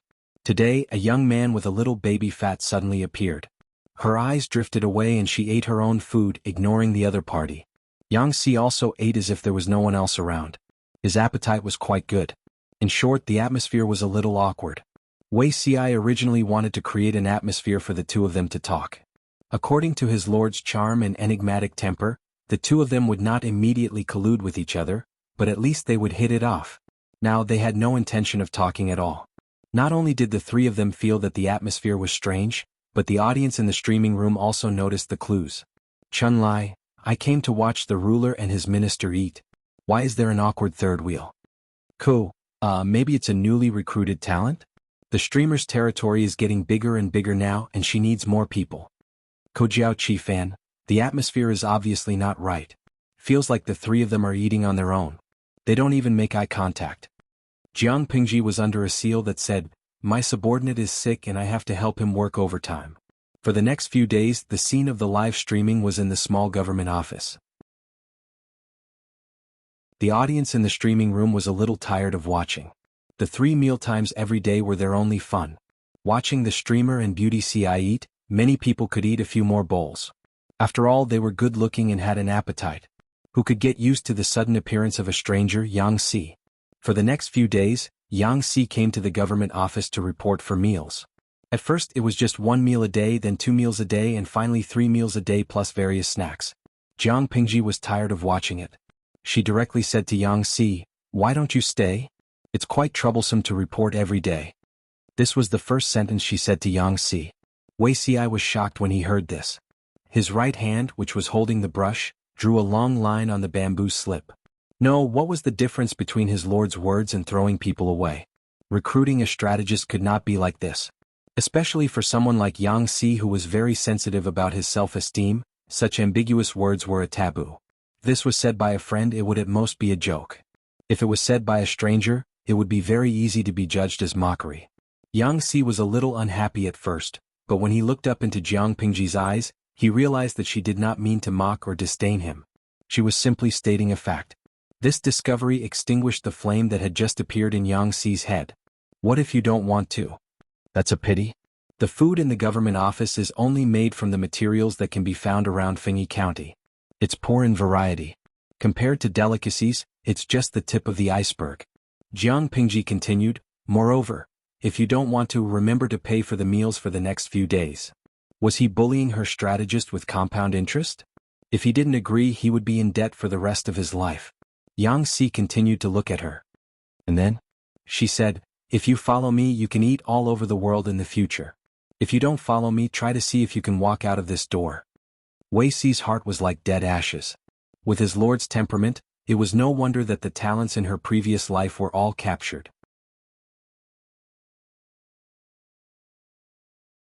Chapter 539. Jintian Wuging, I've lived for a long time, but this is the first time I've seen someone recruit a strategist like this.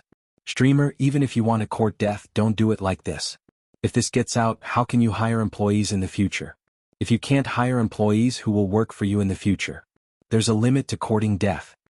Yoguai, I'm thinking if in the Romance of the Three Kingdoms, Liu Bei said to Zhuge that if you don't follow me, I won't let you go out of this door. Do you think there will still be a three-way division of the world? I'm dying of laughter. The streamer has a unique style. Ishibuzan, although I'm very surprised, this is really in line with the streamer's temperament. It's something she would say. However, strategists in ancient society all have their own pride. With such a threatening method, the other party might not be willing to submit, right? With his life threatened, Yang Xi might agree to the streamer's recruitment, feign civility, and then backstab the streamer when she's not on guard. The above viewer could be considered the emperor of truth. Didn't Yang Xi trick his old master, Prince Changshu? The key was that Prince Changshu only treated him coldly. He came and went at his beck and call without giving him any face or dignity. Jiang Pingji, on the other hand, directly threatened Yang Xi's life. Comparing the two, It seemed that Yang Si would hate Jiang Pingji more. There were many onlookers in the streaming room. Except for a few people who could speak seriously, the others were all amusing. Gusui Lianyin, tisk, you're still too young. If the streamer wins Yang Si over, she'll definitely throw a bunch of trivial official documents at him. She'll squeeze out all his human resources and make sure that he has no personal time apart from sleeping, eating, and going to the toilet. He'll be so busy that he won't be able to think about anything else. When the dust settles, it'll take at least half a year. Gusui Lianyin, do you think it's possible for a person like the streamer to not win his loyalty in half a year? When everyone saw the bullet screen, they all sent a string of ellipses. It made so much sense that they were speechless. What Jiang Pingji needed the most now was people who could work. As long as the work was done, everything would be fine. Lao Siji Lianming, haha, I haven't been in the streaming room for a long time. Actually, you don't have to worry too much. Strategists have their own temperament. Maybe the streamer's domineering style is more to Yang Si's liking? After all, you have to believe that your host is not an ordinary person. Moreover, Wei Si and Yang Si were good friends. How could Wei Si watch him cause trouble? It was true that Wei Si could not watch Yang Si plot against Jiang Pingji, but he also did not want Jiang Pingji to lay her hands on Yang Si. If that was the case, who would dare to pledge allegiance to her in the future? Master, Wei Si could not help but shout nervously when he saw the tense atmosphere between the two of them. Jiang Pingji ignored Wei Si and continued, Sir, please don't think that I'm willful and overbearing. It's just that this is the government office. The documents that have been put aside are related to the lifeline of the district. The calamity of Fengyi County has just been settled. I don't want to attract unnecessary trouble at this time. Otherwise, Yang Si would become one of them, and it would be fine for him to walk around the government office. Otherwise, in order to keep this secret, even if Yang Si could leave the government office, he could not leave Qingan district. Yang Si's expression did not change. Instead, he asked with interest, That's how you made Zixiao stay? He understood Wei Si. This person would not join the world situation so early, let alone assist a young lad with a bad temper. He had been puzzled before, but looking at it now, he felt that he knew the truth. Jiang Pingji said narcissistically, Of course not. Zixiao admires my talent and took the initiative to travel thousands of miles to look for me. Wei Si looked slightly embarrassed. Yang Si almost could not keep the expression on his face. He had seen narcissistic people, but he had never seen such a narcissistic and confident teenager. Yang Si said bluntly, You're not the wise master I'm looking for. He even despised Huang Song for being too immature. He despised a willful and mischievous young lad like Jiang Pingji even more. Jiang Pingji also said, I didn't say that I want you to stay here forever. Yang Si and Wei Si were speechless. They looked at her in surprise. What did she mean? She continued, You've freeloaded so many meals in the government office these days. Doesn't your conscience hurt when you see Zixiao and I being so busy? You should at least help out and pay for the food, right? After you're done with your work, you can go wherever you want. I won't keep you. Yang Si's face turned slightly green. So this person was just unhappy that he didn't pay for freeloading, so she asked him to be a part-time worker? Wei Si secretly facepalmed. Forget it. He really couldn't expect his lord to take the normal route of being courteous and condescending to the wise to recruit talents. Yang Si responded with an "oh" and smiled meaningfully. It's not impossible for me to temporarily help you for a while by letting me come into contact with the government affairs of Qingan district.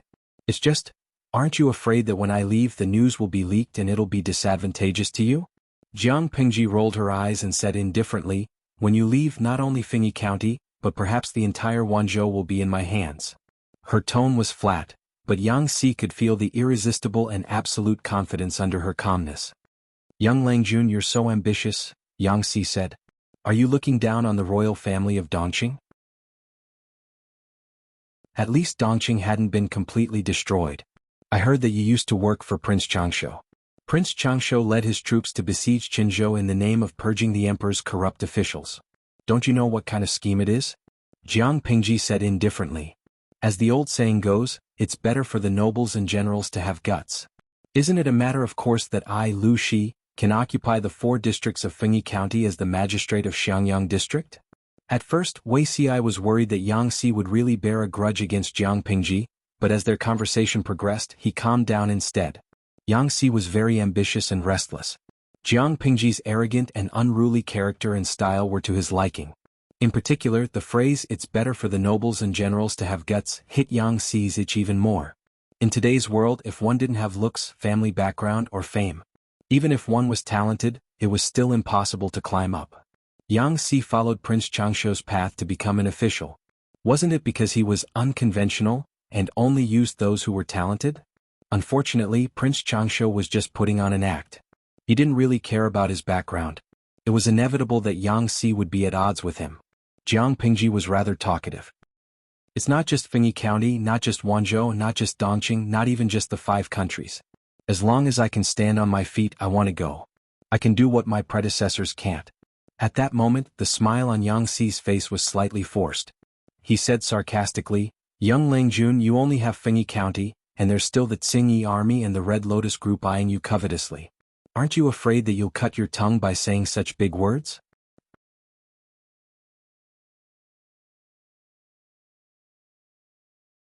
Chapter 540. Well, yours, everything is yours. Yang Xi looked at the bamboo slips, which were almost as tall as a person, and felt a little depressed. He didn't know what had gotten into him just now. He agreed to be a part-time worker on a whim. What kind of part-time worker could come into contact with these messy but important internal affairs? He turned his head and saw Wei Ci sitting by the tea stove, leisurely brewing tea and sipping it. Yang Xi raised his hand and pointed to the pile of bamboo slips that were as tall as a person. He asked with a grim smile, "Didn't you say you were very busy? If such a tall pile of bamboo slips fell, the weight could seriously injure a person." He really did not know how a small Qingan district could have so many trivial matters. Yang Xi wanted to capture Wei Ci and interrogate him properly. Wei Ci pursed his lips and smiled shyly. He said embarrassedly, "I'm weak, I can't do it for a long time." Yang Xi secretly gritted his teeth. He sneered and said sarcastically, "It's fine if you lie to others, but you can't lie to me." "What weak?" Wei Ci's body was very weak, but it was not to that extent. "Jing Rong, I really didn't lie to you. Last winter I was trapped in the deep mountains. It was snowing heavily and cold air entered my body. My body is not like before." Wei Ci still had a gentle smile on his face. His words sounded pitiful, but there was a hint of slyness in his eyes. "If you're too busy and fall sick, all the miscellaneous things in the government office will be piled on you. In this way I can't bear to do it." "Can't bear to do it? Touch your conscience. When you said this, did you mean it?" Everyone knew each other well. Others said that Wei Ci was noble and virtuous, but he knew that this person was also full of evil tricks. "Every word I said, absolutely not a lie," Wei Ci said. Yang Xi chuckled. He no longer had the strength to continue to refute. He was really afraid that this fellow would really fall sick. Then, the trivial matters of the government office would be piled on him. As for Jiang Pingji, after capturing Yang Xi as a free laborer, she was completely liberated from the government office. Yang Xi worked for 3 days in a row. He found that Jiang Pingji seemed to have disappeared from the world. Except for appearing on time at meal times, she was nowhere to be seen at other times. For lunch, Jiang Pingji carried a pile of bamboo slips into the kitchen as soon as the food was served. At this moment, Yang Xi realized that she was not wearing her usual wide-sleeved cloak. Instead, she was dressed in a neat brown dress. Her trousers were rolled up high above her knees, and her sleeves were rolled up, revealing most of her arms. Her feet seemed to have been soaked in the water for a long time. Yang Xi glanced at the bamboo hat on her head, and there was a strange look in his eyes. Such down-to-earth attire did not resemble Lu Shi at all.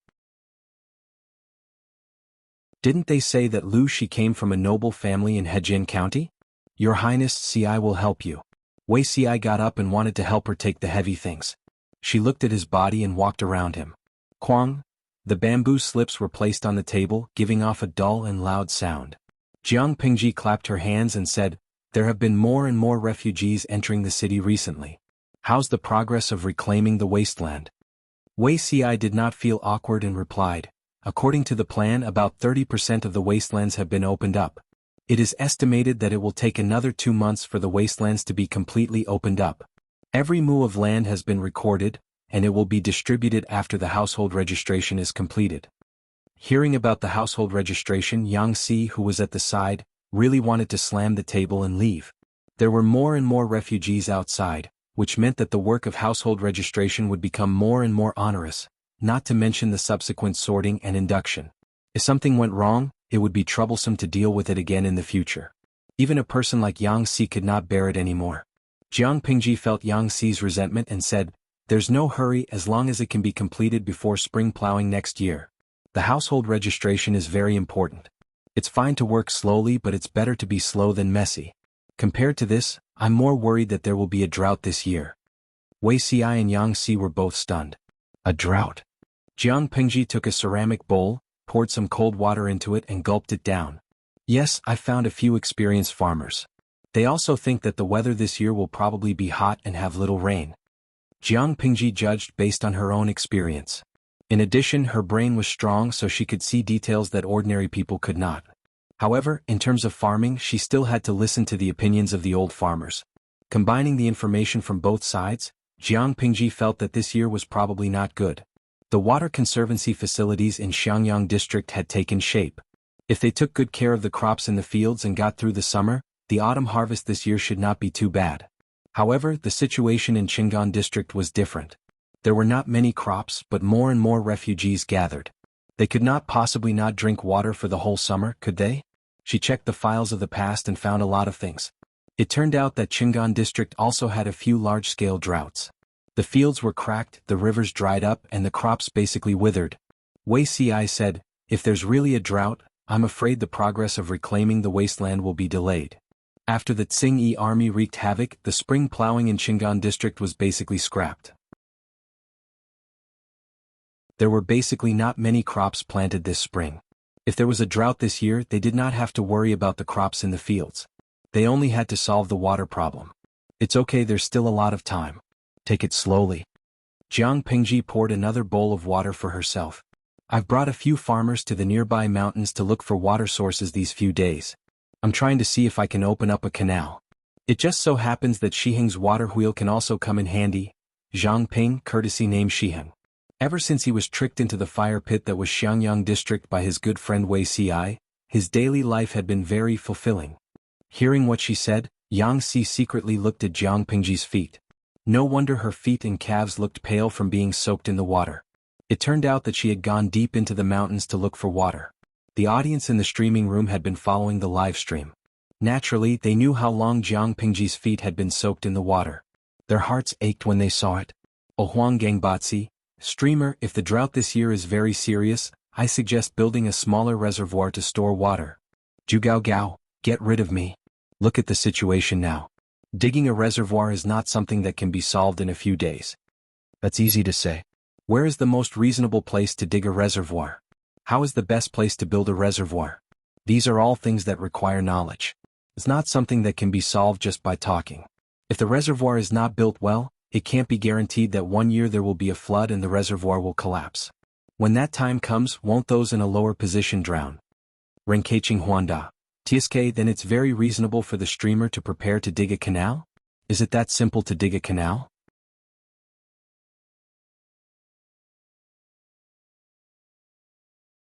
Chapter 541. Iduan Shoming Ruhu, it's good to build canals, but if there's really a drought, won't the water evaporate? Yikan Janjia 0 to 5. I think the streamer will think of a solution, such as sealing the canals to reduce evaporation. Although the audience in the streaming room was just chatting and some of their suggestions were whimsical, Jiang Pingji did not ignore them. Instead, she picked up many ideas and remembered them. It was impossible to dig a reservoir, but it was possible to build a few small reservoirs. Fortunately, there were many refugees now. The construction of houses in Qingan district could be delayed. The reclamation of wasteland could also be slowed down, but the reservoirs could be put on the agenda first. It would be best if there was no drought this year. If there was, they could at least guard against it. Wei Si saw her frown and sighed in his heart. He could not help but think of the old monk Liaochen's words. There were indeed many natural disasters in his previous life, but they were not as frequent as in this one. He didn't dare to think about how much luck that monster the old monk mentioned had stolen to turn the entire world into such a desolate place. Although the Lord did not say with certainty that there would be a drought this year, Wei Si already believed it in his heart. Try to find underground water veins and dig wells. Anyway, these things have to be done sooner or later. Might as well do it all together. She seemed relaxed. Yang Si, who was beside her, could not help but chuckle. This person just moved his mouth and the people below him ran errands. If he had known that eating a few meals would lead to such an outcome, he would probably still eat. For a person with a taste for delicacies, it would be a waste of a trip to the world if he had not tasted such delicious food. After all, the drought had not happened. Jiang Pingji wanted to bring people to dig canals, not only to prevent it from happening, but also to facilitate irrigation and water use for the people. It was best if the drought did not happen. If it did, at least they could survive it. Qingan district was close to the mountains, so there were many available water sources. Jiang Pingji led a group of experienced farmers to climb up and down, drawing the route of the canals day and night. She also asked some craftsmen from Xiangyang district to build a brick kiln near Qingan district. The bricks fired in the kiln were not used to pave the ground. The new bricks were wide and long, and the cross-section was lighter and thinner than the previous ones. It was a little troublesome to fire, and there were many inferior products. Jiang Pingji did not rush them. She just asked them to continue developing and not to be afraid of spending money. She had plenty of soil, and the coal bought from Qingde County could be used until next winter. She was not afraid of squandering. Once Jiang Pingji became rich, even Wei Ci was afraid. Yang Si looked at the busy figures below the city wall. He could feel the bustling atmosphere from afar. He sighed. It's good to be rich. It's so much more convenient to do anything. If she had no money or food, Jiang Pingji would not have been able to attract so many refugees to work for her. Money was not omnipotent, but it was impossible to live without money. What surprised Yang Si was that when Jiang Pingji hired the refugees as laborers, she did not have any gender requirements, only the workload. Regardless of gender, the amount of food they received each day was the same. When he asked her why, the reason she gave him was irrefutable. Why don't you pay me the same for doing the same job? Whether it was moving bricks, digging canals, building houses, or repairing city walls, these were all extremely exhausting labor. Since the female workers who came to apply for the job could complete a day's work, they had to give her the food and pay she deserved. Wasn't this a matter of course? Not only that, the more he stayed in Qingan district and came into contact with the government affairs here, the more he felt that he had opened the door to a new world. A women's camp was actually established here. Wei Ci saw that he was surprised and explained calmly, "My lord is short of manpower. The combat power of the women's camp is not weak. In times of emergency, it's fine as long as it's a soldier." Yang Si did not believe Wei Ci's words. He said, "I think your lord has a big ambition. Normally, if there was no goal, who would let a woman come to the front of the stage for no reason?" Yang Si's intuition was sharp, but he still could not figure out the trick behind it. Wei Ci smiled. "In the future, she will also be your lord. You're confident." Yang Si did not think that he would truly acknowledge Jiang Pingji, even if her temper was indeed to his liking. Wei Ci smiled without saying a word.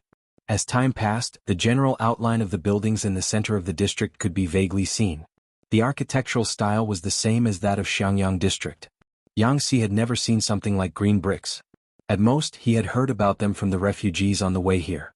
Seeing that Qingan district was going to use green stones to pave the roads, green bricks to make tiles, and wide streets slowly taking shape in the ruins, he could not help but be speechless even though he was used to seeing rich people. Prince Changshuo's mansion used jade as the steps and the tiles were gilded. This was very normal. He was a member of the royal family. However, Qingan district was just a small district. At its peak, there were only 18,000 households. Jiang Pingji was just an ordinary aristocratic family, but she could generously pave the main streets and lanes of the entire district with green bricks. She could also pave the newly built houses with green tiles. Yang Si did not dare to think deeply about how much manpower, material resources, and financial resources were needed. What made his heart beat faster was that Maolin district and Jiaoping district were also in full swing. The progress was slightly faster than Qingan district. They're really rich. Yang Si sighed. Wei Ci smiled and took out a glass tea set. He pointed at it and said, "Jing Rong should say that the north borderline is really rich." Looking at Yang Si's eyes that widened in shock, Wei Ci smiled even more brilliantly. "My lord did not rely on the power of her family. I don't know how much effort she has put in to get to where she is now. Although her temper is a little bad, she is indeed a wise lord who loves the people like her own children." Yang Si came back to his senses and swallowed nervously. His eyes could not help but drift towards the tea set. Previously, Prince Changshuo had spent a lot of money to get a set of peerless treasures from the north.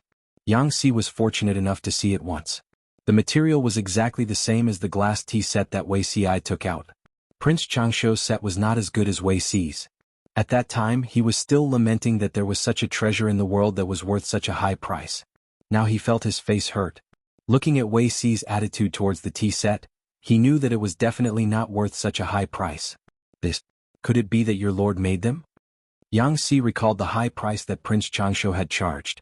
The corner of his mouth could not help but twitch. This was simply robbery. Yes, but she said that the market in the north borderline is temporarily saturated. There's no need to continue selling them. This year she plans to let the caravan sell them to the 4 factions of Nanman or to countries like Zhongzhou, Beiyuan, and Xichang.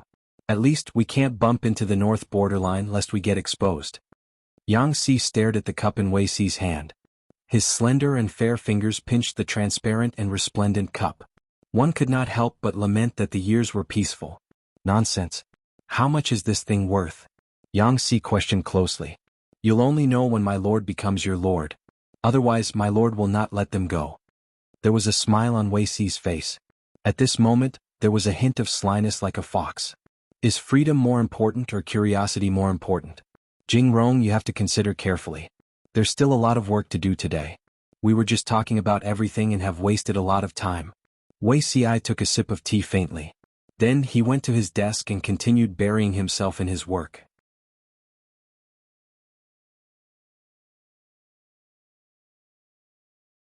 Chapter 542. It had been 2 to 3 months since the spring plowing. The weather was getting hotter and hotter. The government office was open every day, but it still felt unbearably hot. Jiang Pingji did not have so many concerns at all. She wore a simple and light brown dress every day. Her sleeves were rolled up to her shoulders and her trouser legs were rolled up to her thighs. Wei Si blushed inexplicably at the sight of her fair arms and thighs, which attracted Yang Si's strange gaze. Do you have ulterior motives for your lord? Yang Si wrote with his right hand while fanning himself with his left hand. Even so, he still felt that the clothes on his back had been soaked in sweat and beads of sweat appeared on his forehead. Wei Si's hand trembled. A discordant black line appeared on the originally neat and beautiful letter. He reluctantly put away the ruined letter. He looked calm, but in fact even his fingers were trembling. Jing Rong, what nonsense are you talking about? Si and my lord are both men? Yang Si pursed his lips. Prince Changshu had reared many boys and male pets. This person did not hide it from them. Having seen the dark side of the aristocratic families, Yang Si did not think that they all believed in the way of yin and yang. Otherwise, how could men be so popular? So what if I'm a man? Speaking of which, Zixiao is 22 this year, right? There are no beautiful wives or concubines in the backyard. Even if others don't say that you have an unspeakable secret, they will think that you are gay. This is normal. Yang Si said with a smile. Looking at Wei Si's change of expression in the hot summer felt as carefree as drinking a large bowl of ice water in the dog days. It's not a big deal if you admire your lord. Wei Si retorted. Jing Rong is 29 years old, but she's still single. Yang Si said, I have high standards and look down on ordinary women. In the past, matchmakers came to my house and broke through the threshold, but I was unwilling. Wei Si choked and said, I have no intention of getting married. Yang Si saw that he looked a little worried and his heart softened a little. He was afraid that he would touch on Wei Si's sore spot. Are you still conflicted about that stupid 8 characters? At that moment, Jiang Pingji's voice suddenly came from outside the door. She said as she walked, What stupid 8 characters? You're done with the government affairs. Why are you chatting so happily? The corners of Yang Si's mouth twitched. Jiang Pingji had gone to Jiaoping district a few days ago to catch able-bodied men.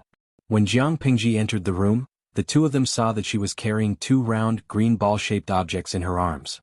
Wei Si saw the things in her arms and asked in surprise, Verdant sect green jade room? Yang Si and Jiang Pingji were stunned. The audience in the streaming room was also stunned. A watermelon was a watermelon. What was the point of making it sound so artistic? Jiang Pingji did not know that watermelon had such a name, while Yang Si had never seen a watermelon before. Wei Si was stunned for a moment before he reacted. The watermelon, which was called the Green Jade Room, by many aristocratic families who flaunted their culture, had yet to arrive from the western region. He remembered clearly that after the Jiang dynasty was founded, the small vassal states in the western region specially presented it to the emperor in order to please him. It tasted pretty good and was a good thing to relieve the heat in the hot summer. Later on, it even became a treasure for the commoners to become rich. Why, did it appear now?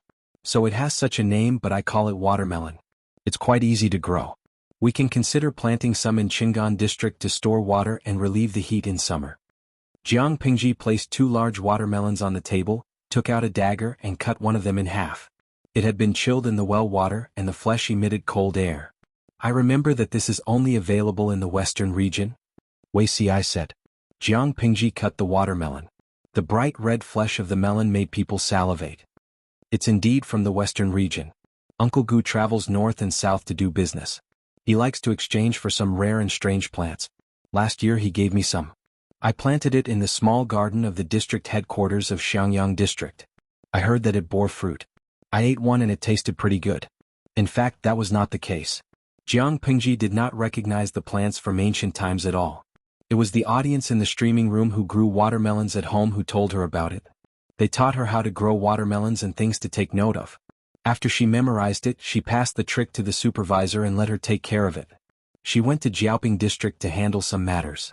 When she heard Qiguan Rang's words, she hurried back to Xiangyang district and plucked a few and brought them over. Rare things were always expensive. Jiang Pingji wanted Fengyi County to recover quickly. The commercial development could not be weak. However, this kind of fruit could only be eaten to satisfy one's cravings. It could not be used as food. Even if it was planted, the quantity in the field had to be limited. If the commoners saw that growing watermelons was profitable, they all wanted to plant them. Who would plant food? What would they eat without food? Jiang Pingji thought about this and served the watermelon on the plate to the 2 of them. Zixiao, you can't eat too much. This thing is cold in nature. Just eat 1 or 2 pieces to satisfy your cravings, she reminded him. Yuan Shat Yao, seeing watermelon, I want to eat it too. It's a natural watermelon. It's juicy and sweet. I really want to go downstairs and buy one. Xing Dalao, I'm already holding half a watermelon. I'm eating it with a spoon. It's much better than eating it 1 piece at a time. The watermelons in the back garden of Xiangyang district were about 1.5 acres.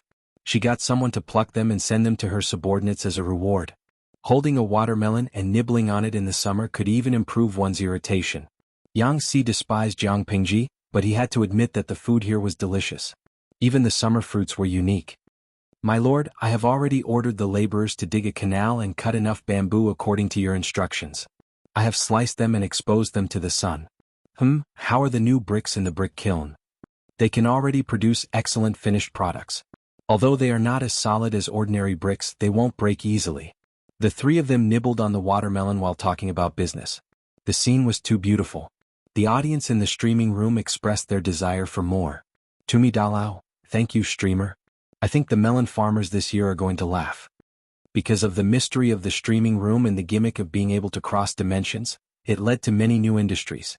For example, watermelons appeared in the streaming room today. Perhaps the watermelons in the nearby fruit shops would be sold out. The effect of the advertisement was terrifying. Wouldn't the melon farmers laugh until their teeth could be seen? Jiang Pingji said, I'm very relieved that you're doing things. Bamboo slices were placed on both sides of the canal. The new bricks that were baked were used to pave the canal. Since the end of spring, the weather had become hotter and hotter. There had not been a single drop of rain so far. Jiang Pingji's premonition was about to be confirmed. During this period, Jiang Pingji had mobilized almost half of the manpower to dig canals, reservoirs and wells. Jiaoping district and Maolin district were also extremely busy. Everyone was preparing for the upcoming summer. Although the construction of the district had slowed down, it did not stop. The barren district that had been ravaged by the Tsingyi army began to exude an aura of prosperity. As long as the people's wills were united and their efforts were directed in one direction, almost nothing was impossible. Entering June, the weather was dry and hot. When the sun was strong, stray cats and dogs did not dare to stay outside for long.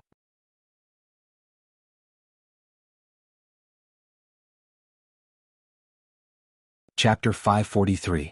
The second prince's wife, Anyina, was the princess of the royal family of the 3 tribes in the northern borderline. She had married into the Dongqing royal family for the sake of the friendship between the 2 countries. Now that she had suddenly died and her body was buried in a hurry, it was a stark contrast to the scene when she had married into the royal family. The news was originally tightly covered up by the Dongqing royal family. However, Prince Changshu had planted a spy in Qinzhou, so he knew the news almost immediately. He was still worried that he could not conquer Qinzhou and ascend the throne. Anyina's sudden death was simply a stroke of genius. Prince Changsho almost could not hold back the ecstasy that gushed out from his heart. He could not stop rubbing his hands, and the smile on the corner of his mouth almost reached the back of his head. Is this news true? Did Enyina really die suddenly? He asked eagerly, but he secretly regretted it. Why didn't he think of using Enyina as a breakthrough point? If he had known earlier, he would have exposed the dirty things between Enyina, the fourth prince, Wuma Jun, and the other ministers. It was a royal scandal. Not only did the princess and her uncle have an affair, but she also hooked up with so many important ministers. She should have been executed secretly long ago. Prince Changsho had some dealings with the northern borderline. The three tribes in the northern borderline gave him benefits and convenience. He used his connections to cover Enyina's actions in Dongqing. He promised her straightforwardly. No matter what Enyina did, it was transparent and open to him. Anyway, it was the emperor of Dongqing, not him. Prince Changsho was happy to watch a good show. Lu Shi, that coward, had not reacted to the death of his daughter, Lu Huan. He did not even express any dissatisfaction with the Dongqing royal family. If Lu Shi could express some dissatisfaction and stand on Prince Changsho's side against the Dongqing royal family, Prince Changsho would have ascended the throne long ago. It was fine if Lu Shi did not help. Anyway, the battle situation had tilted in Prince Changsho's favor. As long as he waited patiently for a few more months, Qinzhou would collapse on its own. However, there was a major mistake on the battlefield at this time, causing the original advantage to be equalized by Qinzhou. The battle was in a stalemate. During this period, the troops in Qinzhou and Prince Changsho's troops had several battles and conflicts. However, both sides were in a stalemate and no one could do anything to the other. Prince Changsho could only look at the emperor's throne in Qinzhou enviously. He was itching and scratching his ears and cheeks. They thought that the situation would continue. Who knew that Enyina, the princess consort, would die suddenly in Qinzhou? Enyina was the jewel of the royal court of the three tribes in the north borderline. She had died suddenly for no reason. Regardless of whether she had really passed away due to a serious illness or had other causes of death, the royal court of the north borderline would not let it go. This was also a good opportunity for Prince Changsho to seize the opportunity to gain the support of the north borderline. Prince Changsho's ambition was not small. All these years, he had a close relationship with the three tribes of the north borderline. If they were to cooperate now, they would definitely succeed. When the strategists and generals in the tent heard his idea, their countenances changed, turning green or purple. It was very unsightly. A rather old strategist stood up and bowed. "My lord, you mustn't do this. The three tribes of the north borderline have been coveting the land of Dongqing for a long time. In recent years, their combat power has increased. If we choose to cooperate with them now, it is tantamount to inviting a wolf into the house. The danger is too great."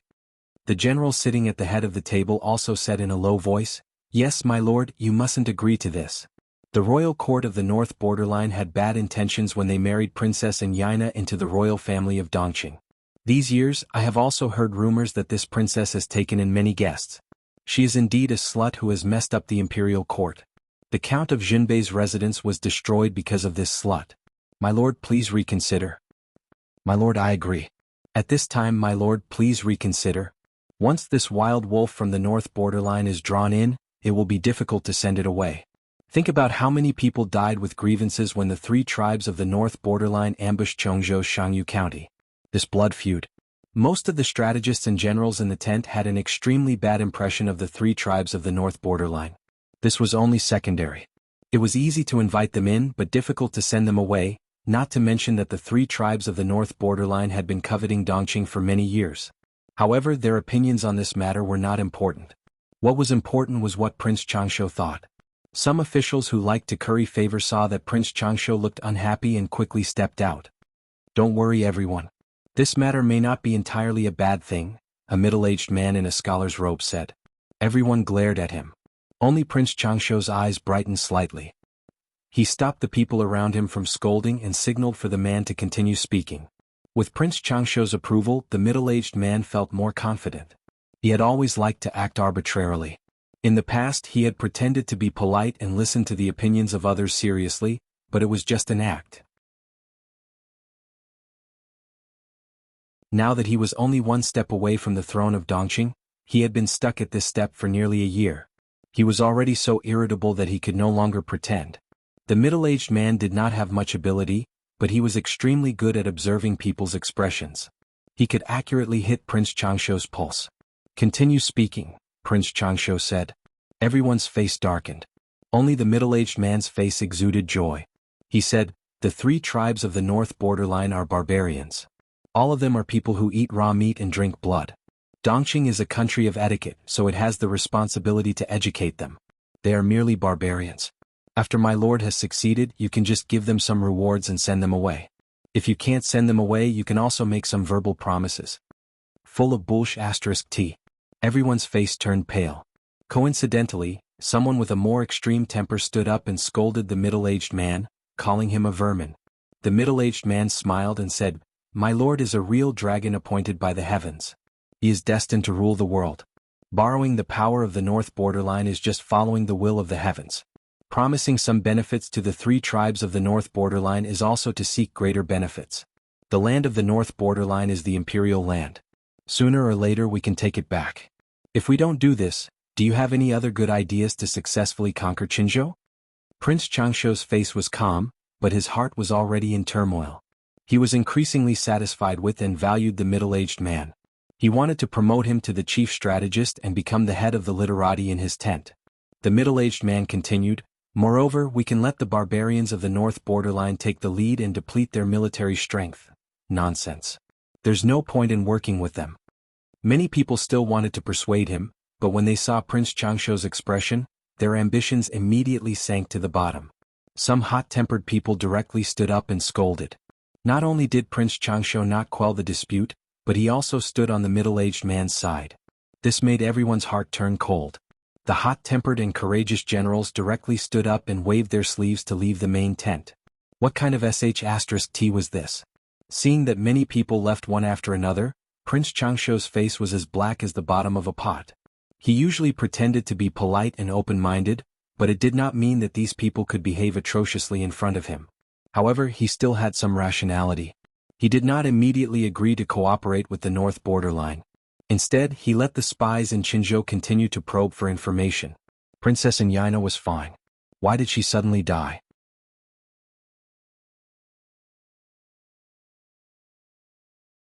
Chapter 544. How did Yaina die? Wuma Jun sneaked into the palace and ordered his trusted palace maid to pass a message to Hui Jun, asking her to come over. As soon as Hui Jun came over, he reprimanded and questioned her.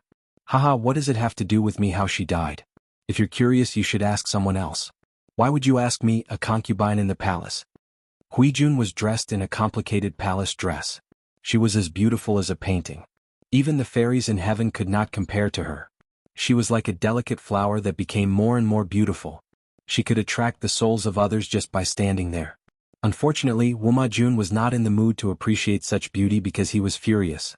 Wuma Jun had originally reprimanded Hui Jun. He wanted to hear the reason and find out more information. He did not expect her to say that. For a moment, Wuma Jun was so angry that his face turned red. He was so furious that he wanted to strangle Hui Jun. This solitude understands.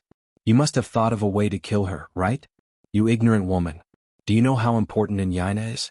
As long as this woman is alive, I can get the power in her hands and overthrow that old bastard. But you. Hui Jun sneered and said, "Although it's daytime now, it's better not to daydream. How can you be so sure that I killed Yaina without any evidence? She's the second princess and I'm your father's favorite concubine. According to our relationship, I'm considered Yaina's elder. There's no conflict between us. Why would I want to kill her for no reason? Do you think it's because of you?" Wuma Jun asked in return, "Wasn't it because you knew about me and her and were jealous? That's why you killed her?"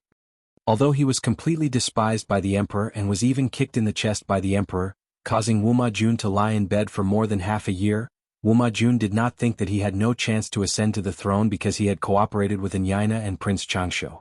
If he had planned it carefully, he might have already ascended to the throne. Who knew that bad luck would come one after another? First, Lu Huan gave birth to a pair of freakish babies in the palace. He was placed under house arrest by the emperor, and Lu Huan died from a hemorrhage due to dystocia. After Lu Huan died, he lost the support of the powerful Yu family. Then Yaina died suddenly, which cut off his connections in the north borderline. Now, without the support of these two parties, how could he negotiate a deal with the sly old fox Prince Changsho? How could Wuma Jun accept that the throne, which had been within his reach, was getting further and further away from him? After thinking about it, he felt that Hui Jun had something to do with Enyina's death. Before Enyina died, she had entered the palace to visit the Empress. Then she went to Huijuan's palace to talk to her for a while. After that, she died suddenly that night. This was the information he could find out. Based on the news alone, Wuma Jun's intuition told him that the death of Enyina's wife was related to Hui Jun. That was why he took the risk to sneak into the palace just to find out the truth. Hui Jun almost burst out laughing when she heard Wuma Jun's narcissistic words. Would she be jealous because of Wuma Jun and frame Enyina? What kind of melodramatic drama was going on in this person's mind? You can think whatever you want. Enyina's death has nothing to do with me. If you don't believe me, then don't believe me. Hui Jun looked tired. She waved her sleeves and was about to leave. Wuma Jun was unwilling to let her go, so he was furious. In the end, he raised his hand and slapped her. An obvious five-fingered mark appeared on her fair and delicate skin. One side of her cheek was obviously swollen. Wuma Jun finally calmed down when he heard the loud sound and felt the numbness in his right palm. He slapped her so hard that Huijuan's face was slapped to the side. She felt a slight metallic taste spreading in her mouth. She stuck out her tongue and licked the blood at the corner of her mouth. She did not cry. Instead, she revealed a coquettish smile and said miserably, "You useless man. You said you loved me the most, but you framed me with a groundless crime for a dead person just to appease the panic in your heart. Wuma Jun, you really have guts." She left angrily after she finished speaking. Wuma Jun was also shocked by his own actions. He stood rooted to the ground, and the look of despair and heartbreak in her eyes before she left echoed in his mind. He wanted to chase after her to apologize, but Hui Jun had already left. Oh no, I've hurt her this time. Could it be that she really didn't kill Enyina? Wuma Jun muttered to himself with a remorseful look on his face. Hui Jun, who had left sadly, had a cold expression on her face. She dabbed some cosmetics on her handkerchief and applied it to her face. She realized that her body had become exceptionally healthy after she entered the palace. Her skin was so tender that it was easy to leave marks, but it healed quickly. Wuma Jun's slap had indeed stunned her. Her cheek was swollen and she looked very miserable. However, Hui Jun knew very well that this kind of injury would disappear in 15 minutes at most. It would heal faster if it was combined with medicine. TSK. If Enyina didn't die, I would be the one who died, Hui Jun muttered to herself in the bronze mirror after she sent the palace maid away. A determined and vicious look flashed in her eyes. Why did Enyina die? It was because this woman had found out some information that she should not have. This information would cause Hui Jun to die a tragic death. Hui Jun was born in the slums of Shangjing. She was just a lowly prostitute who could be bullied by everyone. The Lu residents helped her conceal her identity. Logically speaking, it should be foolproof. However, Enyina seemed to know about the past. Thinking of this, Huijuan's face darkened. She recalled that day. Now that she thought about it, she still felt resentful. Enyina entered the palace to talk to the Empress for a while with the excuse of congratulating the Empress on the Thousand Autumn Festival in advance. Then she went to Huijuan's palace. The first sentence she said made Huijun extremely frightened. Fortunately, she could control herself and did not show any unusual expression. Enyina said, "I know that you're just a lowly prostitute in Shangjing." Huijuan's heart trembled, but she responded with a smile. "What do you mean, Your Highness? I'm innocent. When did I become a prostitute?"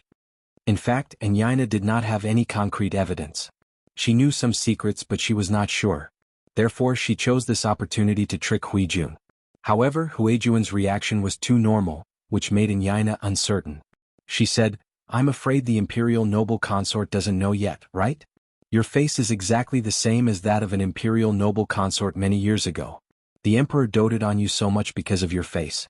The imperial noble consort was extremely beautiful, but unfortunately, the heavens were jealous of her beauty.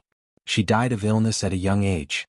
The emperor was heartbroken and ordered to collect beauties who were somewhat similar to the imperial noble consort in order to remember her.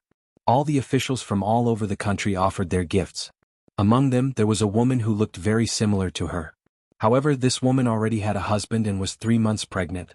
Enyina smiled meaningfully when she said that.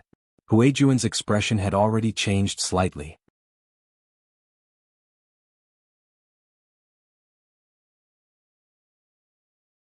Chapter 545.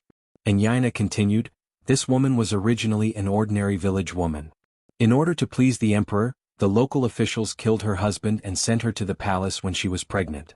Because of her face that resembled that of the imperial concubine, she was pampered by the officials for a period of time. Unfortunately, she violated a taboo and tried to compare herself to the late imperial concubine Wang. She died mysteriously. Along with the baby girl who was born in the palace, both mother and daughter disappeared. However, the information I found is more than that. Is Imperial Guifei in the mood to listen? Huijun suppressed the restlessness in her heart and tried her best to calm her expression.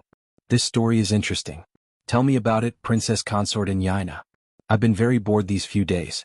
It's good to kill time by listening to it. Her reaction was very calm, and there was not a single flaw in her. The more she was like that, the more suspicious Yaina became. I spent a lot of effort and finally found the palace maid who served that woman back then and asked for some information. And Yaina said sarcastically, that woman broke a taboo and tried to compete for favor with Imperial Consort Wang, so she was detested by the officials. The emperor felt that this person was insatiably greedy and was not qualified to be compared to the high and mighty Guifei, so he threw her into the slums and demoted her to a prostitute. That woman became a prostitute. Every day she had to welcome and send people off. How pitiful. Her daughter followed in her footsteps. Poor mother and daughter. Huijuan's heart trembled. She had already guessed what Yaina was going to say. However, she knew that if she admitted to this matter, she would probably die miserably. Therefore, Huijuan's expression was natural. She used a handkerchief to wipe the tea stains at the corner of her mouth and said elegantly, "It's indeed a story that makes one weep. Is the princess consort here to warn me not to overestimate myself and compete for favor with the late imperial consort Wang? Or could it be that he wanted this consort to know that his status was only because of his face that he was favored by the officials? If that's the case, then I appreciate it." Although Yaina did not name anyone, she knew very well that the story was very likely to be true. Huijun was miserable, but she still had a gorgeous smile on her face. Yaina tried to probe her a few times, but she fended them off easily. Yaina had no choice but to ask meaningfully. "Imperial noble consort, do you know where that woman's daughter went?" Huijun said, "Since she's a low-class prostitute, she must have been tortured to death by others." Yaina secretly hated Huijun for her flawless defense. However, she did not have any concrete evidence and could not control Huijun. Yaina valued her influence on the emperor. If she could control Huijun, it would be easy to overthrow the entire Dongqing plan. The princes were already locked in a fierce battle, and Prince Changsha was still eyeing them covetously outside. If the emperor were to suddenly die at this time, Dongqing would fall into complete chaos. When their internal strife was almost over, the cavalry of the 3 tribes of the northern borderline would lead their troops to the south. They would be able to conquer Dongqing effortlessly. After Yaina left, Huijun sat on the spot for a while and ate 2 abortion pills that she had secretly hidden. She was pregnant, very early in the month. As a prostitute, she had a few accidental pregnancies and was forced to abort by her mother several times. She had long been infertile. However, ever since Lu Shi's Langjun performed the celestial technique on her, her body was getting better day by day. Her yin and yang were harmonized with a man's. Instead, it was like using yang to nourish yin. Her damaged reproductive organs had also recovered. A few days ago she found out that she was pregnant. Huijun was very ruthless. She had never thought of giving birth to a child for the emperor. After listening to Yaina's story, it was even more impossible. Therefore, Huijun had a miscarriage. The reason was that she had eaten the snacks sent by Princess Yaina, which were mixed with a large number of abortifacients and blood circulation substances. The emperor was furious when he heard the news. "Perhaps the princess is worried that I'll give birth to Lin and obstruct her husband's path to power," she complained tearfully. The emperor was used to seeing her arrogant side, but he had never seen her so weak and pitiful. She felt pity for Yaina and the second prince, and she hated them to the core. Huijun insidiously provoked the emperor's most sensitive nerves. He was old and his children coveted the throne. Now, he could not even tolerate the blood in the belly of the favored imperial noble consort. If that was the case, Yaina would not have died a sudden death. Huijun added fuel to the fire and revealed the filthy relationship between her and the 4th prince. She said, "The second princess sees me as a thorn in her side. I'm afraid she's worried that I'll spill the beans in front of the emperor and expose the illicit relationship between her and the 4th prince." The emperor was a typical example of only the officials were allowed to set fires, but the people were not allowed to light lamps. He could fool around in chaos but others could not. That night Yaina died a sudden death. It was not that the emperor had not thought about the reaction from the north borderline, but it was nothing compared to his majesty as the emperor. The royal family of Dongqing wanted to hide the news, but they could not stop Prince Changshu from hindering them. The news of Yaina's sudden death quickly spread from Qinzhou. At the same time, a letter on a horse galloped north from Prince Changshu's military camp. It was already midsummer when the news reached Jiang Pingji. It was the hottest time of the year. She slightly lowered the recruitment standards and took her time to recruit soldiers. The female battalion was further expanded, and the number of soldiers reached 5,000, while the male battalion had 15,000. There were a total of more than 20,000 soldiers in the male and female battalions, which was not considered weak among the forces in the north. At the same time, she and a few strategists slightly improved the previously discussed method of farming. The original purpose of the method of farming was to deal with the problem of excess captives. There were not many captives at the moment, but the food shortage was imminent.